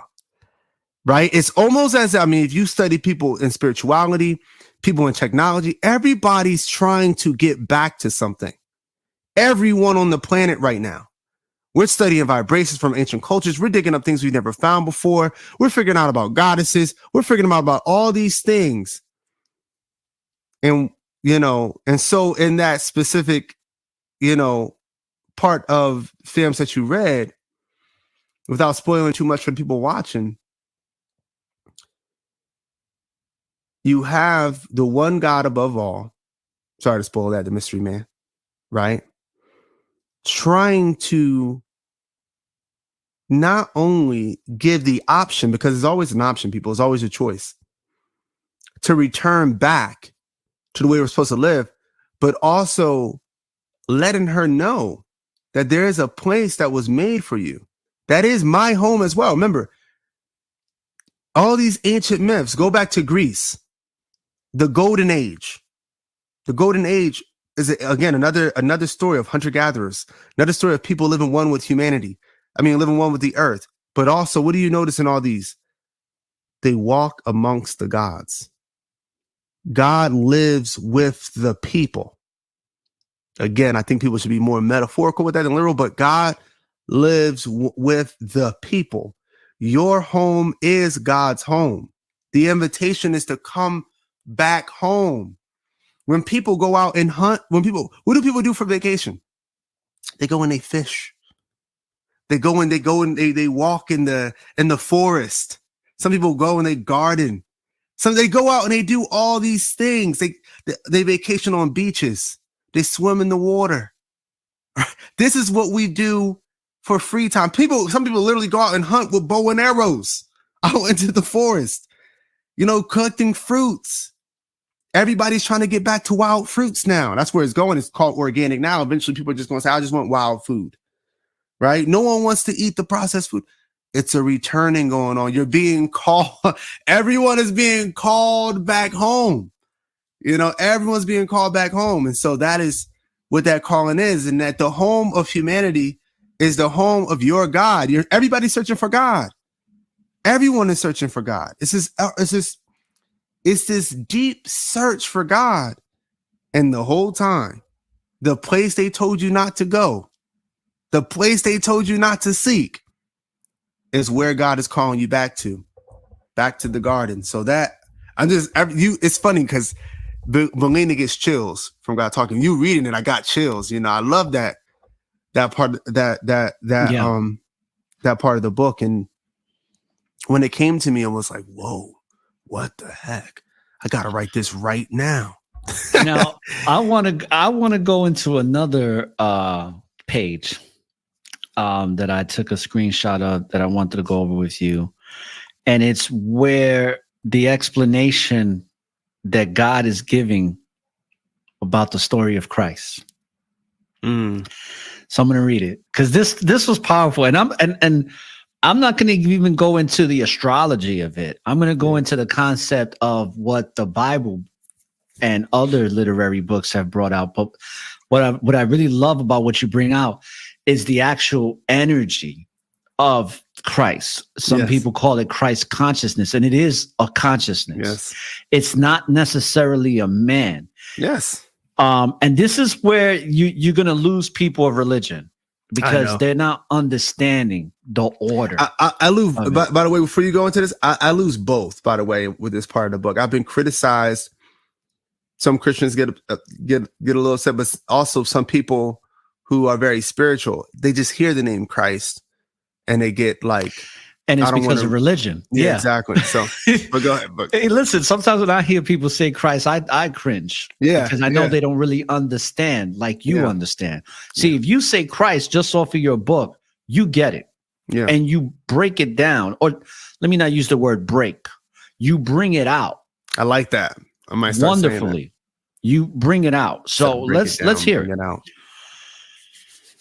As God explained the connection between the story of Christ. Oh, okay. This does have some of the astrology in it. Okay, but we're going to go into this. Okay. So, as God explained the connection between the story of Christ and the astrological sign of Sagittarius, I couldn't help but feel overwhelmed. This is a lot to take in, I admit it. I always thought that this was evidence that Christ was merely a story made up and based on the stars. But you're telling me that this is the spirit of Christ, which comes from the abstract and manifests throughout time and space. So, did he exist historically? And this is a question that a lot of people present day have. Yes. That's why I say people go read this book. And also, let me make this very clear. Here at the Network of Awareness, that even though I appreciate this book, I appreciate it. Doesn't mean you have to. And I'm not telling you to read it because I'm just saying that if you want to gain perspective on this experience that you're having within this matrix, go get this book. Doesn't mean that you even said it. This book doesn't have all the truth in it. Yep. And it's also coming from your experiences and your experiences with the divine and the spiritual entities that come from divine. Yes. So it says,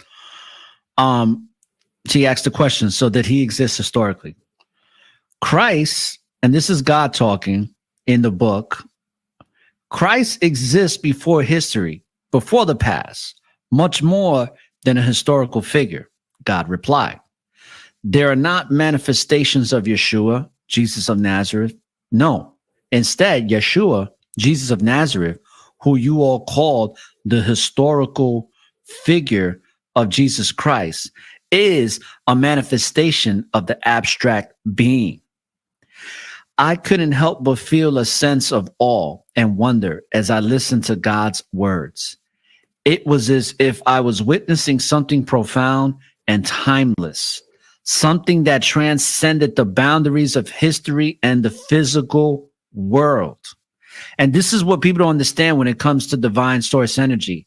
It does. It just is the ever present moment of all happening at the same time. It says, as God explained the abstract nature of Christ, my mind was reeling with questions. What abstract being, I asked, trying to make sense of what God was saying? Order, God replied simply. Order is a being. I asked, incredulous. Oh, yes, that is my point, God said. Order, it's its own being, and its story is its word. The word or story will manifest within all in every way and on every level, from the quantum to the cosmos. Not just order, but also entropy, math, love, anger, etc. They all exist within the abstract and reproduce like you through manifestation.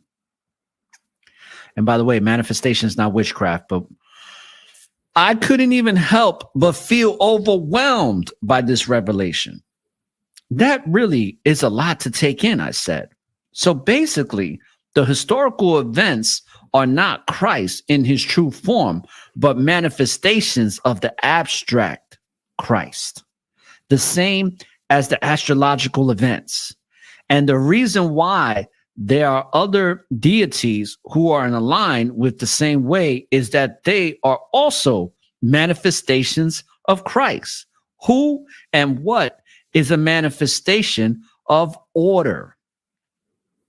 God nodded. Yes, you call the stories and characters could also be called powerful spirits. Some of these spirits, like Christ, are extremely powerful. But why are you calling it Christ? What is the real name? I asked. And I'm going to end it there because that was the one page. But let's go into that, because you give a really good breakdown of what Christ is before that page. Like you go into the whole essence of where that comes from.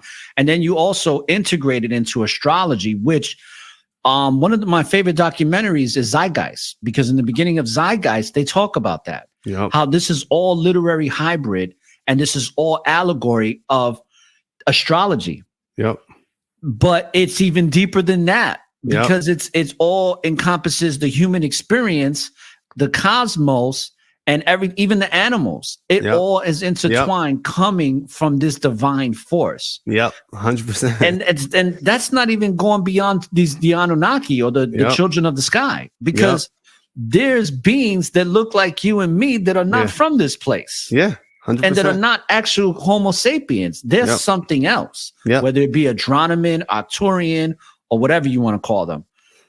This is one thing I say. If you want to understand the Most High, or if you want to understand the creator of all, you got to first understand who you are. and what you are before you can even begin to understand anything besides that. Yeah. And I think that most people are afraid to do that because that's where that whole witchcraft thing comes in, demonic energy. Mhm. And let's get it right. Like there is shadows, there are negative malevolent forces. Yes, there But are. when you categorize everything as malevolent because you don't understand it, you lose out on what the creator really is. Oh, yeah. And your experience and what is trying to be given to you for you to evolve. Yep. But I know I said a lot, and I just want to see what you have to say about that particular page and what you were bringing out for the audience. No, I mean, the thing is, one, I want to say for everybody, like the way I perceive, it goes the same way with like Belina, right? I don't perceive her as a fake person. I just want to give this disclaimer before I say anything else. I don't think I would find Belina on this planet. But I don't perceive her as a fake person. I think that she exists somewhere within the universe, the multiverse, the abstract somewhere. And that it's ironic because it kind of mirrors itself, right? Because this is also a story. And this story is also coming from an abstract and a spirit and so on and so forth, right? So when they're having this conversation, she's coming from a perspective that I used to have as well, which is like, oh, so these stories are just, made up and this person's just based off this made up story, whatever. But what you find is that these abstract beings, order, entropy, anger, whatever, they transcend us. And like all things, they want to manifest. And they do manifest. And you brought up the Anunnaki, right? The Eloheem. I mean, I can go on and on with the Neter, right? And people are debating right now. Are these beings humans who used to be kings and rule over that we still talk about? Are these beings aliens? Are these beings actual gods? Whatever that means. Actual gods? Are these beings different ultra terrestrials or interdimensional beings? Are these beings, even higher than that?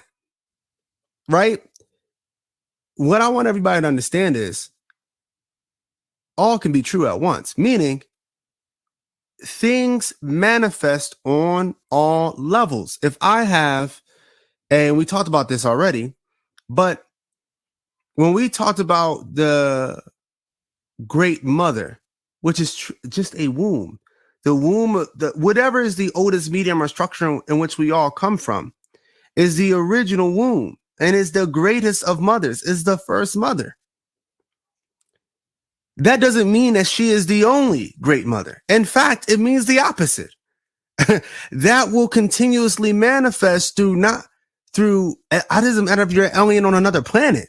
That's going to manifest.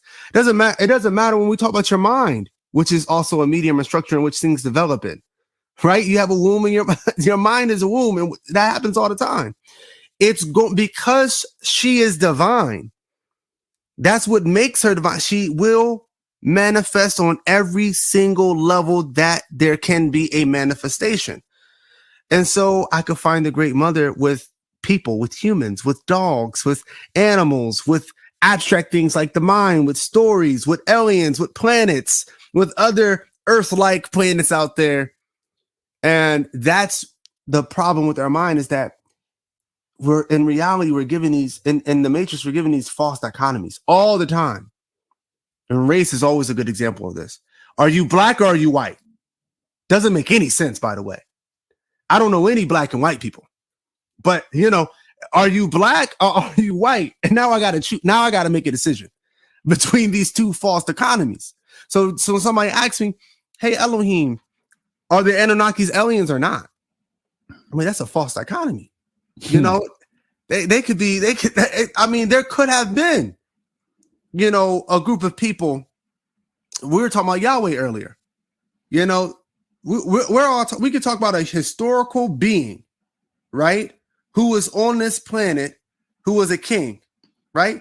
But before he lived, there might have been a deity that had all his personality traits that somebody worshipped that never got brought up, that never got written about, never got spoken about, because that pattern of personality, I'll say this, just for people who, because I don't want to, I always want people to understand what I'm saying, who are going to be watching this. And this is going to blow some people's mind. I talk about this in in what's called the second book. It's not FFFHAMS number 2. It's called the second book. It's a sequel to the first book, or the book called the first book. Okay. So it talks about how, someone asks the earth, what's your great secret? What's the earth's secret? And earth says, my secret is that nothing ever dies. And they say, what about all the things that go extinct? The earth says, none. They're all still here. And what it goes into is what some people don't know about in evolution is that we can find certain beings throughout all time because their environment existed throughout all time. This is where it gets deep, and I want people to understand this because it's going to help you understand how the universe works. There's an organism right now, I forgot what his name is. If anybody can go look up false cat or faux cat. It is a creature that is actually related to a lemur, and it moves like a cat. If you saw it, you would think that it's a cat. It's not genetically related to any cat that's ever existed on the planet, but it looks, it moves, and behaves like a cat. This is important because you'll find out on Earth that the niche of a being, if the niche exists, the niche is just the environment, whatever environment is supposed to encompass, whatever it's supposed to be doing in this specific environment. If that niche exists, then it will exist. Doesn't matter if they all go extinct. If that niche on Earth pops up again, then that being will pop up. This is why you can have it, right? I don't like to go into aliens too much, because I do think people focus a little too much on it. But people always ask, why do some of these aliens look like us? If there is a planet in which the niche that created humanity on Earth, or the being, or the abstract niche, the whatever you want to call it, the niche exists, the environment exists, the system existed, then it will create the same thing. So what you call humans might not be genetically related on different planets, but they'll act the same, move the same, walk the same, have the same body parts. You go in the ocean, you'll find killer whales or orcas, dolphins, and sharks have very similar bodies. Sharks and dolphins have similar bodies. They are not the same. They are not the same. In fact, you might see the dorsal fin come through the water. You might think it's a shark, right? So, meaning that systems create things. Abstract entities create things.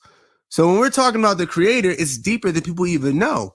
There are systems set up for you to develop in and be made in. So when you're thinking about the creator making things, we've been programmed to think like action figures. Creator made this person, he made him walk and all of that, right? It's much more deeper and more sophisticated than that.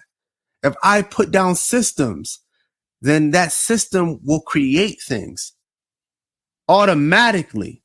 And so in saying that, that's the way that these abstract beings come into being, is that they must exist in all these settings because they're there. So the Anunnaki, the Eloheem, all of them, they will, if they exist, if you see them on one level, you can bet anything that they exist on another level. And you as well. If you exist on this level, then you can bet anything. I have myself on mute. But yes, we're in a multiverse. There are multiple duplications of us in different frequencies. Yeah. I was just having a conversation with my friend's daughter about, I said, listen, there is an evolution happening on this planet where people like you and I and many others are ascending into higher states of consciousness, higher frequencies and vibrations. So there's some of us that are on 97.1 right now, but some of us are going to go to 97.6. Yeah. And once you go to 97.6, I'm no longer in 97.1. I'm not going to be in the same frequency as you. You're not going to even know I exist because you're not there. Yeah. And I'm not there anymore where I was. You're going into frequencies and basically, exactly. Dimensions, multitude of dimensions. And I believe that these beings that were considered gods are not gods. They're just beings that broke through on how to travel interdimensionally. Yeah. And they come here and we worship them because they can do things we can with the technology and understanding that they have. Yeah. Now, I want to go into another. This will be the last one. This will be the last paragraph here. This is where I think this is Max talking to God, having a conversation with God. In your book, you go through the 4 horsemen of the apocalypse. Yes, I do. Now, what's interesting, and the Matrix showed us this because the author of the Matrix breaks it down, but you know, the Wachowski brothers stole it or whatever, and she got all that money. In the Matrix, they show you that the apocalypse already happened. You think you're living in this world, but this is how it really looks. When Morpheus says, this is the world we really live in. Yeah. Yeah. Okay, so we're living in this simulation of what we think is, but this is what the reality is. And the machine's done taken over. Yes. Okay, and you're that the movie battery. Is so awesome, man. Go ahead. So awesome. So awesome, right? But now this is where in this part of the book, you've already gone through the White Horseman. And for those, you know, definitely check out Philosophy of Order on TikTok because you give a lot of breakdowns on this. You go through the White Horseman, you go through the Red Horseman. Now we're up to the Pale Horseman. It says, next was the Pale Horse. I said confidently. No, Max, God said firmly. The Pale Horseman was always here. As I looked, there was a pale horse, and his rider's name was Death. Hades followed along behind him. They were given authority over a quarter of the earth to kill with the sword, and with famine, and with death, and by means of earth's wild animals. Revelations chapter 6, verse 8. I don't understand, I admitted. They were given authority over the earth? No, it says they were given authority over the earth, God said, to kill with the sword. The White Horseman, I guessed. God nodded. And with famine. The Red Horseman, I murmured. God's voice grew even more ominous. And with death. I felt the chill run down my spine. That's what it all adds up to in the end. Death. God leaned down toward me, his eyes fierce. Beware the pale horse. It all makes sense, I said, my voice shaking. The seals have been broken, and we are living in post-apocalyptic times, but we have grown used to it, so used to it that we have confused them with us, with human nature. Death rules the planet. Everything is dying. We are facing a mass extinction. We are living in Hades, the underworld, hell on earth. Where we are used to war, bombs, mass shootings, starvation, homelessness, pandemics, slavery, prison, corruption, and untold horrors. So true. We watch our screens, hell on earth, and shrug our shoulders, and we are off to the plantations. That was such a powerful statement right there, because that is the world that we live in a nutshell. Yeah. If somebody says, somebody came here from another planet, what type of world do you live in? Just read that right there, and that'll sum it up. God listened patiently and then spoke in his deep, booming voice. Or at least that's how the story goes. But what can we do? I asked, feeling helpless. Listen, Max, God said urgently. You must run, but do not flee. Go to a place where there is grass from acre to acre, 1,500 acres of land. I will be there waiting with your tribe. But my tribe is here, I protested. God's eyes bored into mine. Not for long. You must go to Georgia, Max. Your destiny awaits. Yeah. So you can expound on that right there, because that, you know, the breakdown of the 4 horsemen apocalypse is amazing. But if you want to, expound on that for the listeners, Yeah. so that we can get them engaged and even wanting to read this book. So yeah, that was that part is very interesting because that was one of the things I remembered that was given to me when I had the experience, when I just finally decided to listen to what the entity had to say. And I didn't understand that at all. How could the world have already ended? That doesn't make any sense. And earlier in the book, God is trying to explain this to Max, but Max is having a hard time understanding it because his perception of the end of the world. And so God uses the language of his culture, which is the Western culture and Christianity, to explain this point of view, just for for the listeners. And so the world has already ended. I don't think that is a subjective thing. I think this is very objective.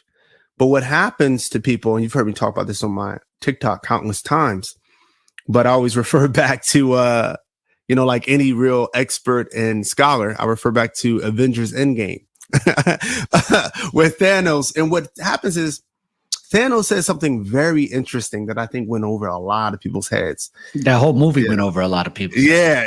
Thanos says, you know what? I'm grateful for you all. You showed me that, mankind will always be ungrateful. So I'm going to destroy this universe and break it down to its very last atom and then rebuild it anew of people who do not know of what they lost, only of what they gained. And you are those people, right? Like we are the people who only know of what we gained. We have no idea of what we lost. If I was to take, humanity from 50,000 years ago and put them into the time now, they would be horrified. And I'm not exaggerating. People think I'm exaggerating because we're so used to it. But if I told them like, hey, over in another country right now, there's a whole war, a bunch of people are dying. Actually, in multiple countries, people are being wiped out and killed every day. Also, these people are starving of famine. Also, this disease has been running rampant and killing all these people. Also, we have all of these sexually transmitted diseases now. So we got to put, material over our private parts in order not to get these things. Oh, yeah. Then there's this thing called cancer that's just like wiping everything. I mean, if I literally sat them down and explained the world in which we live in, they would freak out and they would beg and plead to be returned to where they are from. And this is important for me to say because most people have this perspective, again, that the Matrix has given us, that they would be happy to be here. Only if ancient man could come here, they would be just so glad to be in such a great place. This is the lie that we are told over and over, So yes, the white horseman, I didn't have time to go into this in the book, but what I call the spirit of the West, I call it the Antichrist only because I know that people will understand what I mean when I say that, but I would call it the spirit of the West, what people call the Antichrist, the white horseman. The spirit of the West is a spirit of conquering, of conquest. I'm here to rule over and subjugate everything, everybody. Right. And colonialize, yeah. Exactly. And I will do it under a false pretense of peace and of a loving God. Right. This is the whole thing of the Antichrist. I will come in the name of Christ. The first slave ship name was Jesus. Right. That's right. This stuff was pushed out by the Catholic Church. By who? The Roman Catholic Church. Who are the Romans? The Romans are the original ones. I don't want to say the original because there was many. The most successful ones who had the vision of worldwide conquering. And if anybody doesn't believe me, go back to the person who took the philosophy. Originally, it was just a philosophy of Yeshua, right? That everybody had a different interpretation of, right? Nobody talks about early Christianity, which bugs me out. No one talks about the big gap of time, the hundreds of years between the Council of Nicaea and the death of Yeshua. Nobody talks about this, right? This is important because they had different beliefs. Some people said that he was a prophet. Some people said that he was the son of God. Some people said that he was God himself. They had all these different beliefs and they had different philosophies, and that was okay. Constantine says, you know what, man? No, matter of fact, just to get deeper for people, Constantine said that he had a vision. I'm not saying this. Constantine said this. I had a vision. I was going to lose a war and I had a vision. And his vision was a voice that said, with this symbol, you shall conquer. And it was a cross. I'm not making this up. Go read this stuff. Very well documented, brother. Exactly. Very well documented. People can read this. And what did they do? They conquered with that. And he took over. He reorganized. You have a government. I just want to put this in perspective for everybody. You have a government taking hold of a spiritual system, reforming it, and then distributing out to the people as the religion. I just want to put this under, so people can understand what's happening here. This is a government taking control of a spiritual system, making a religion out of it, and then redistributing it to the people so that they can control the narrative of this people. And then they say that I have the universal church now. And we are not a kingdom anymore. We are a church.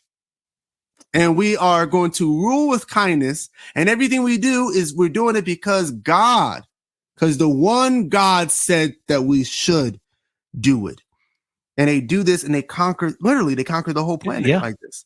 And then what happens next? Because that's the white horseman. What happens next? Naturally, the red horseman is the one who will take peace from the earth, right? Now, I ask people all the time because everybody says, no, the red horse is about to come soon. So I always ask the question. I'm like, well, it says that he will take peace from the earth. You tell me what peace we got on earth right now. Right? You explain it to me. If you said the red horseman is coming to words about, you explain the peace on the earth that we have right now. Right? The last time, this all has to do with the fall of man, hunter-gatherers, civilization. Now we have no peace on earth. And then the red horseman comes and literally everybody ignores this. This is the first world war. The entire world, because of the conquest of the white horseman, the entire planet breaks out into war. Africa, the Americas, Asia, everybody's going to war. Everyone is going to war. Everyone is killing each other. And then everybody ignores, and I'm sure you're very, you know this history very well. Everybody ignores what happens in the Americas. The vast majority of the humans in America are decimated, wiped out, killed, murdered, slaughtered, killed through disease. I mean, this stuff is real, right? And it speaks to how people, in my opinion, must not see Native Americans as human. And I'm not just talking about Europeans. I'm talking about everybody on the planet. And the reason why I say that is because how are we going to gloss over this? We're talking a nice estimate, a low estimate is 90%. 90%. That is 1 out of every 10 people surviving. Just to put that into context for people watching.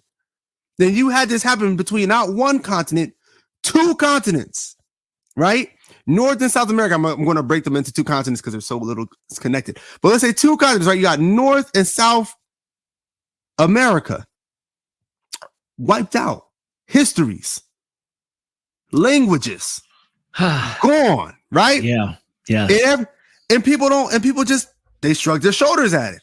Because it's that spell. It's the spell that you talk about too, because you know what spells are. It's it's people inheriting narratives that were given to them, and now they're under that spell. Exactly. Because somebody gave them a narrative to believe in. That's why the whole spell about so-called black people are the only people that were enslaved. Not realizing that all people of all different nationalities have been enslaved throughout the ages, throughout the eons. This is not a black or white thing. This is a human thing. This is a humanity problem that we got going on here, right?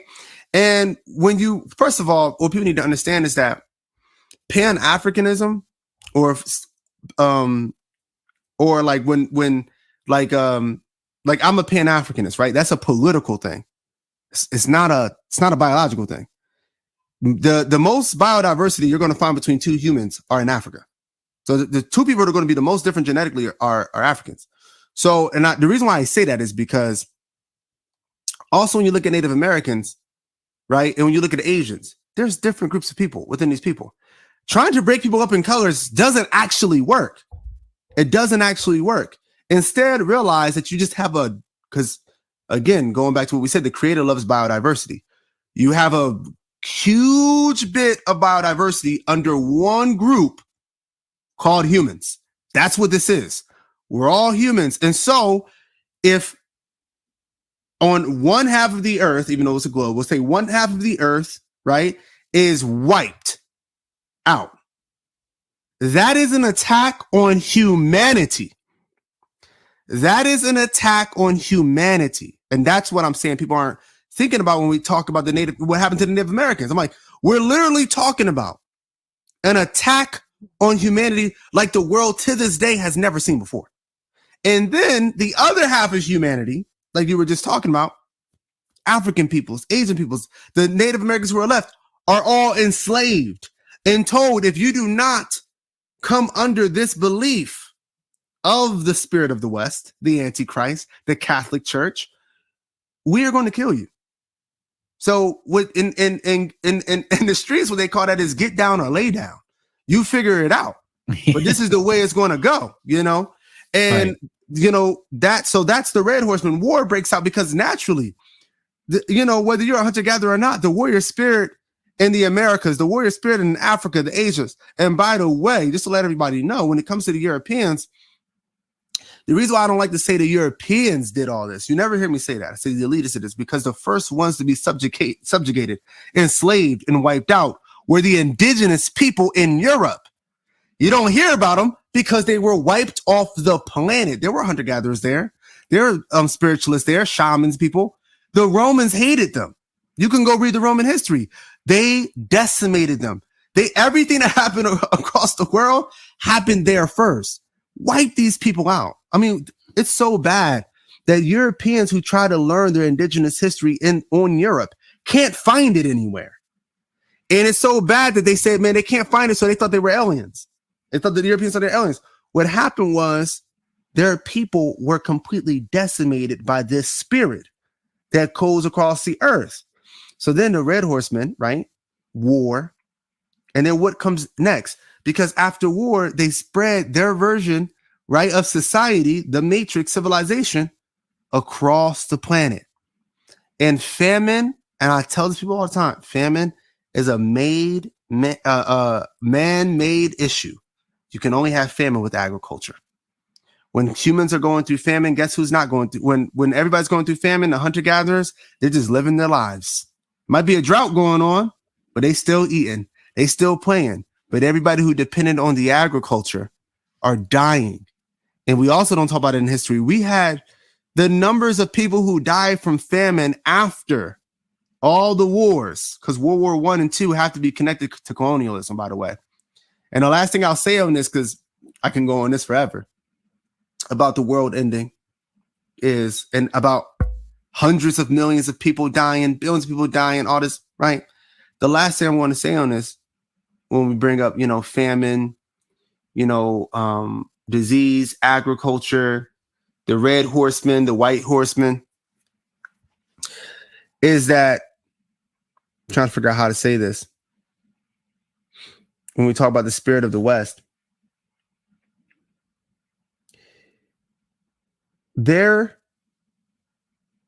you are still within the apocalypse or the revelation. You are still in the world that is ending. The world didn't already, it's not that just it already ended. That explosion of our world ending did not stop. And how we know that is, I just want somebody to name me one world war that has nothing to do with colonialism. Just name one. Or slavery. Just give me one world war, one major war that we've had that has nothing to do with what's going on right now in Israel. The British said, here, y'all, take this. That had everything to do with colonial. Just name me, that was land that they colonized. I've asked people, just give me one. Hiroshima, dropping the bomb. Somebody just give me something that doesn't have to do with colonialism.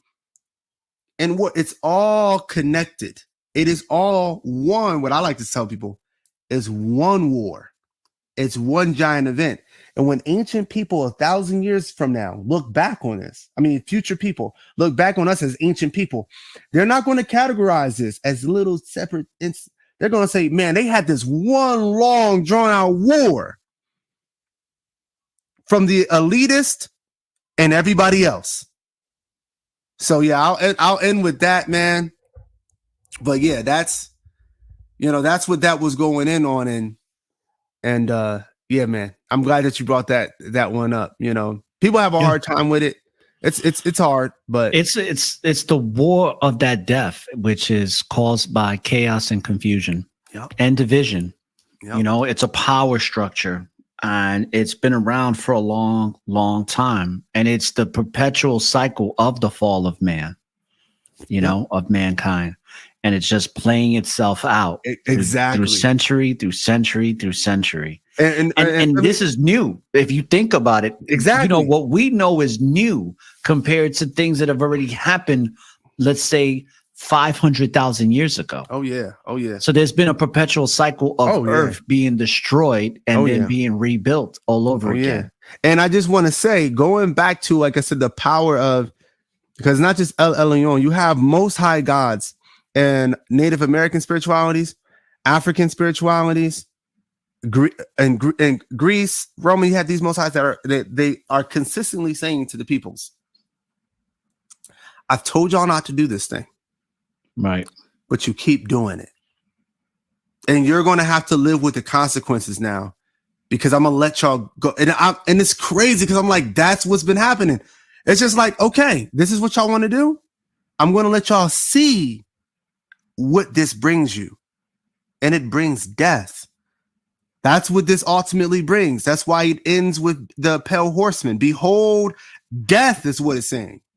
Behold, when Revelations is to reveal. Apocalypse is to reveal. What is being revealed? What you could not see. Death. It's everywhere. It's crazy, but you can't see it. So to an apocalypse is to reveal something that was always there, but you couldn't see it. And so that's what you couldn't see, that the world had ended. You couldn't see it, but it was always there to be observed until they removed the veil. That's why we call it the awakening. That's why I tell you, like, don't forget why we call it the awakening, why we call it conscious, because you're waking up. You're like, whoa, I didn't see all this here originally. Right. How long has this been here? It's been here forever. You just didn't see it. So hopefully now that this is being revealed to us, right, the hope, and we have the power to do it, we go into a new age, right? That is what this is about. That's why you have that knowledge. That's why all these podcasts here, these TikToks, these algorithms, all this stuff is a chance. Another chance is what I'm telling everybody. We don't get them too much. We have a chance to set this thing right. So hopefully we can do that.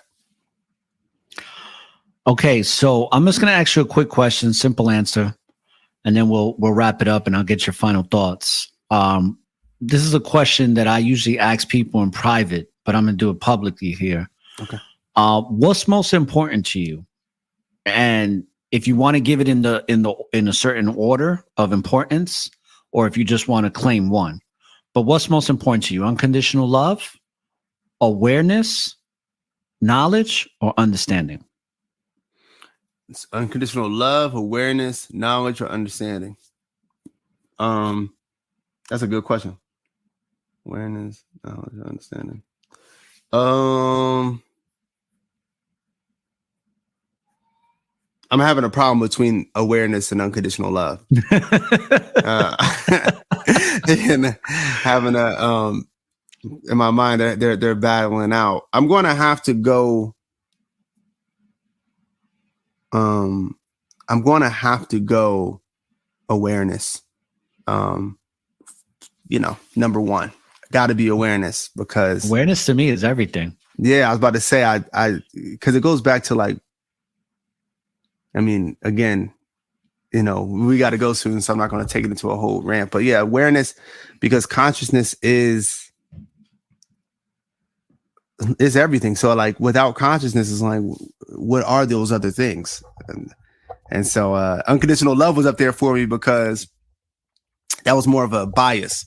I've been raised in unconditional love and to love unconditionally. So it's close. The concept is close to my heart, but objectively, I would have to go ahead and put awareness. Yeah, because you got to be aware of unconditional love, right? Exactly. Okay, so with that being said, we're just hitting the 3-hour mark, literally in the next 30 Boom. seconds or so. So, your final thoughts, and take as long as you want, on this particular episode called Discover the Hidden Truths of the Matrix Beyond the Illusion. So, I really want to hone in on two things.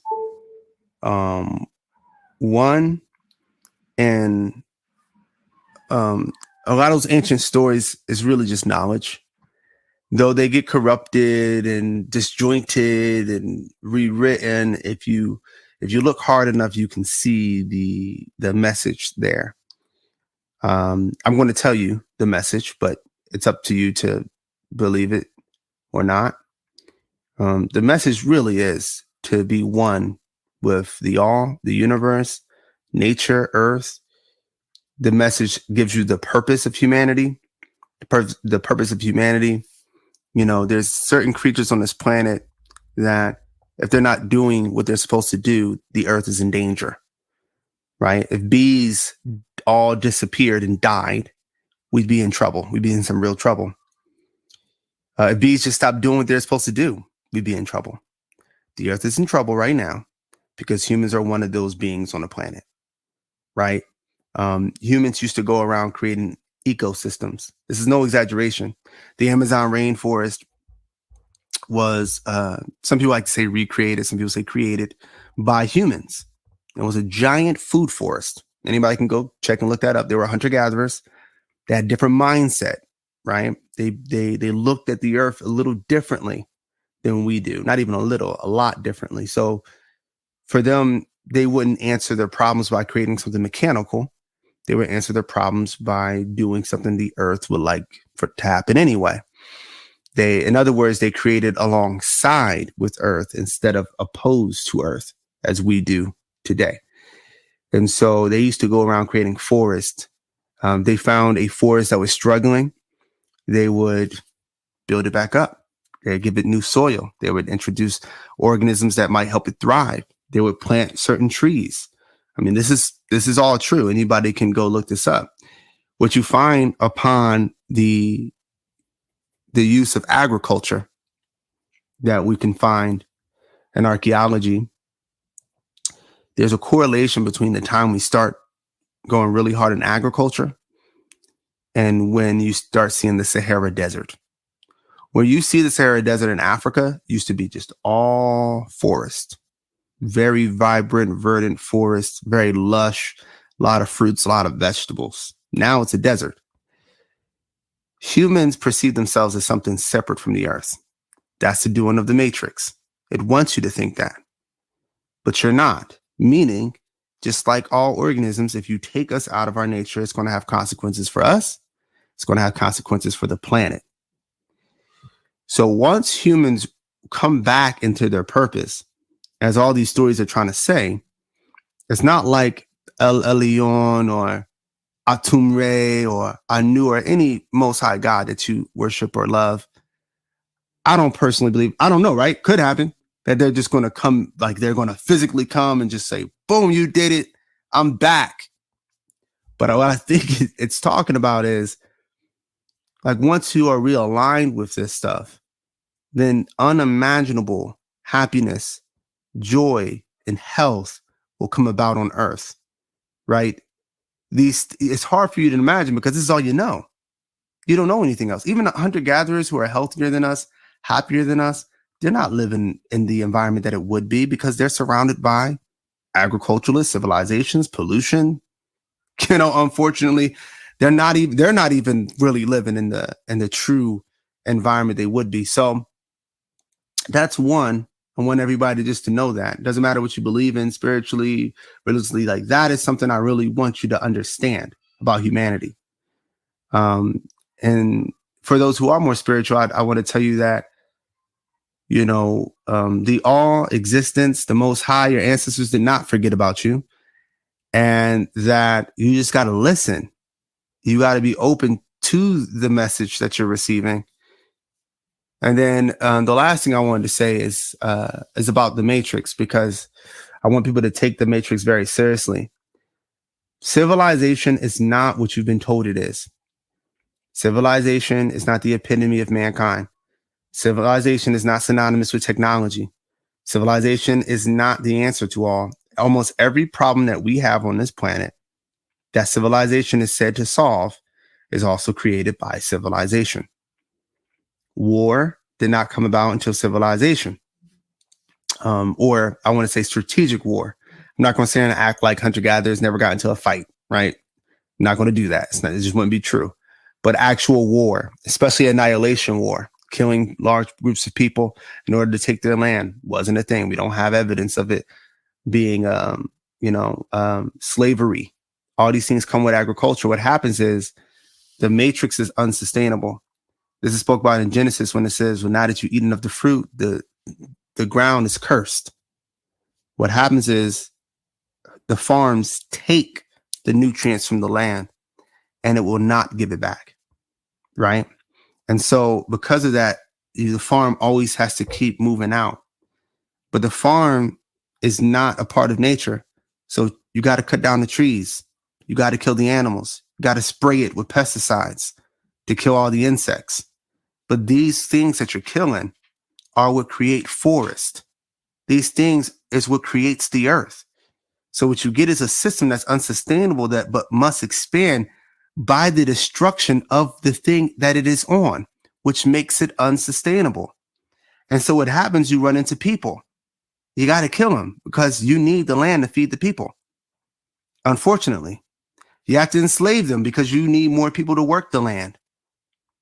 Right? These things all come out of it. The best way I can explain the Great Devourer, the Matrix, Civilization to you is like a vampire. If you watch any movie about a vampire, you'll notice that a vampire takes and it doesn't give back. Vampires do not pee. They do not defecate, right? They eat, they take from, and they will never release it back. It's all to maintain themselves. None of being a vampire is about giving anything back to the earth. They are opposed to everything. They are separate from everything. And the reason why they are death is because wherever they go, everything is going to die because they have to eat it all. They have to suck it all up and then move to the next location to do the same thing without restoring this place that they were last at. But on the way, they also create other vampires. The ones who survive become the vampires. And so the Matrix is the same way. It comes, it takes, it never gives back. And whatever place it conquers or takes over, the people who survive, they end up adopting those strategies of life. And they spread this spirit of the West, this civilization across the globe. So take it seriously. You can escape it. Mortgages, family, rent. Y'all heard me say this in my videos. Mortgages, rent, all that stuff. All these things we're doing, it's made up. You don't have to live that life. FFFHAMS is the system that is going to free humanity. People can call it what they want. They can make a better system. This is not a religion, right? If you grab FFFHAMS and you're smarter than me and you make it even better, more power to you. Just share the even better to me, right? Let me know what the even better is. And right. If I don't agree, go out and make it anyway. Maybe in one instance is better, and maybe here it's better. But that's how things evolve. We don't have to operate in the states of these false economies. Either it's right or it's wrong. We don't have to do that. That's not even how organisms work.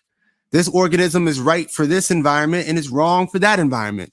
This system works in this environment and it doesn't work in that environment. You know, it doesn't have to be that. So that's what that's the things I would like to say. Definitely read the book. There's also the book called the first book, the book called the second book. Those are more to get your mind in the right place. And FFFHAMS Generation 2 should be coming out in the summer. I don't like to put dates on it, but I'm excited to share the next one. And when you finish reading it, that's when you should have it back on. We can even dive even deeper. Oh yeah, I'm gonna be finishing it very soon. So, I want to thank you. To everybody in the network of awareness, on my network of awareness and people around the world. This is Eloheem Ali. And this is not the first time that the brother's going to come here. We have him back on the show. And, let's give him a nice round of applause here. Thank you. Stick around. I'm going to end the show, but I want you to stick around for a moment, okay? So, like I said, get the book. Let me put the book cover. This is how the book cover looks. And I'm going to take this banner off here. FFFHAMS, right? Get the book. Food, Forest, Foraging, Hunting, Anti-Fragile Modern Society, Generation 1 by Eloheem Ali. Get the book. And we're going to put Eloheem Ali's website in the description box if you want to learn more about the brother and all the good work he's doing. And also we're going to have his TikTok page on the links as well for the description box. So with that being said, brothers and sisters, I want to thank you for taking the time. If you stood for this 3-hour presentation and episode, congratulations. If not, you can always go back to it and just get it in bits and pieces. But if you come up to this point, I want to thank you. And with that being said, like I always end my shows, and we'll end the show now. And give me 1 second. Eloheem, I'm just going to take you off screen here for a second. Brothers and sisters, I want to thank you for joining me on this wonderful episode. And I really appreciate having guests like Ali on the show, because there's a great awakening happening. And like we discussed, that second coming of Christ, people think it's a man going to come, but really the second coming of Christ, which is the second coming of order, has to happen within you, has to happen as an individual process. That sacred secretion has to happen with you individually. But the more that it happens in this great awakening collectively is when the true second coming for restoration, rehabilitation of this planet, and where we can get back to our true authentic selves is when it's all going to happen. So with that being said, as always, when you live in the present, there's always an opportunity for a new beginning. And I hope that this episode is going to give you an opportunity for a new beginning in the present moment. And don't look for the light at the end of the tunnel, because the light is and always will be within you. So light up the tunnel and find your way through the darkness. This is ORRA The Informationalist signing off, saying peace, love, and light. Thank you for listening to this episode of Network of Awareness. If you would like to join or find out more about our show, please subscribe and follow us at networkofawareness.com or your favorite podcast listening platforms. If you would like for us to discuss any specific topic you would like to listen to, leave us a message on our website, or you can directly email us at orra@networkofawareness.com. Now, tune in to one of the fastest growing podcast shows on social, spiritual, and self-awareness. With that being said, people, living in the present, being directed by what's given in the hour-long sessions, mind-blowing confessions of improvement that needs checking. Welcome in all ears. Tuning out. Peace and blessings.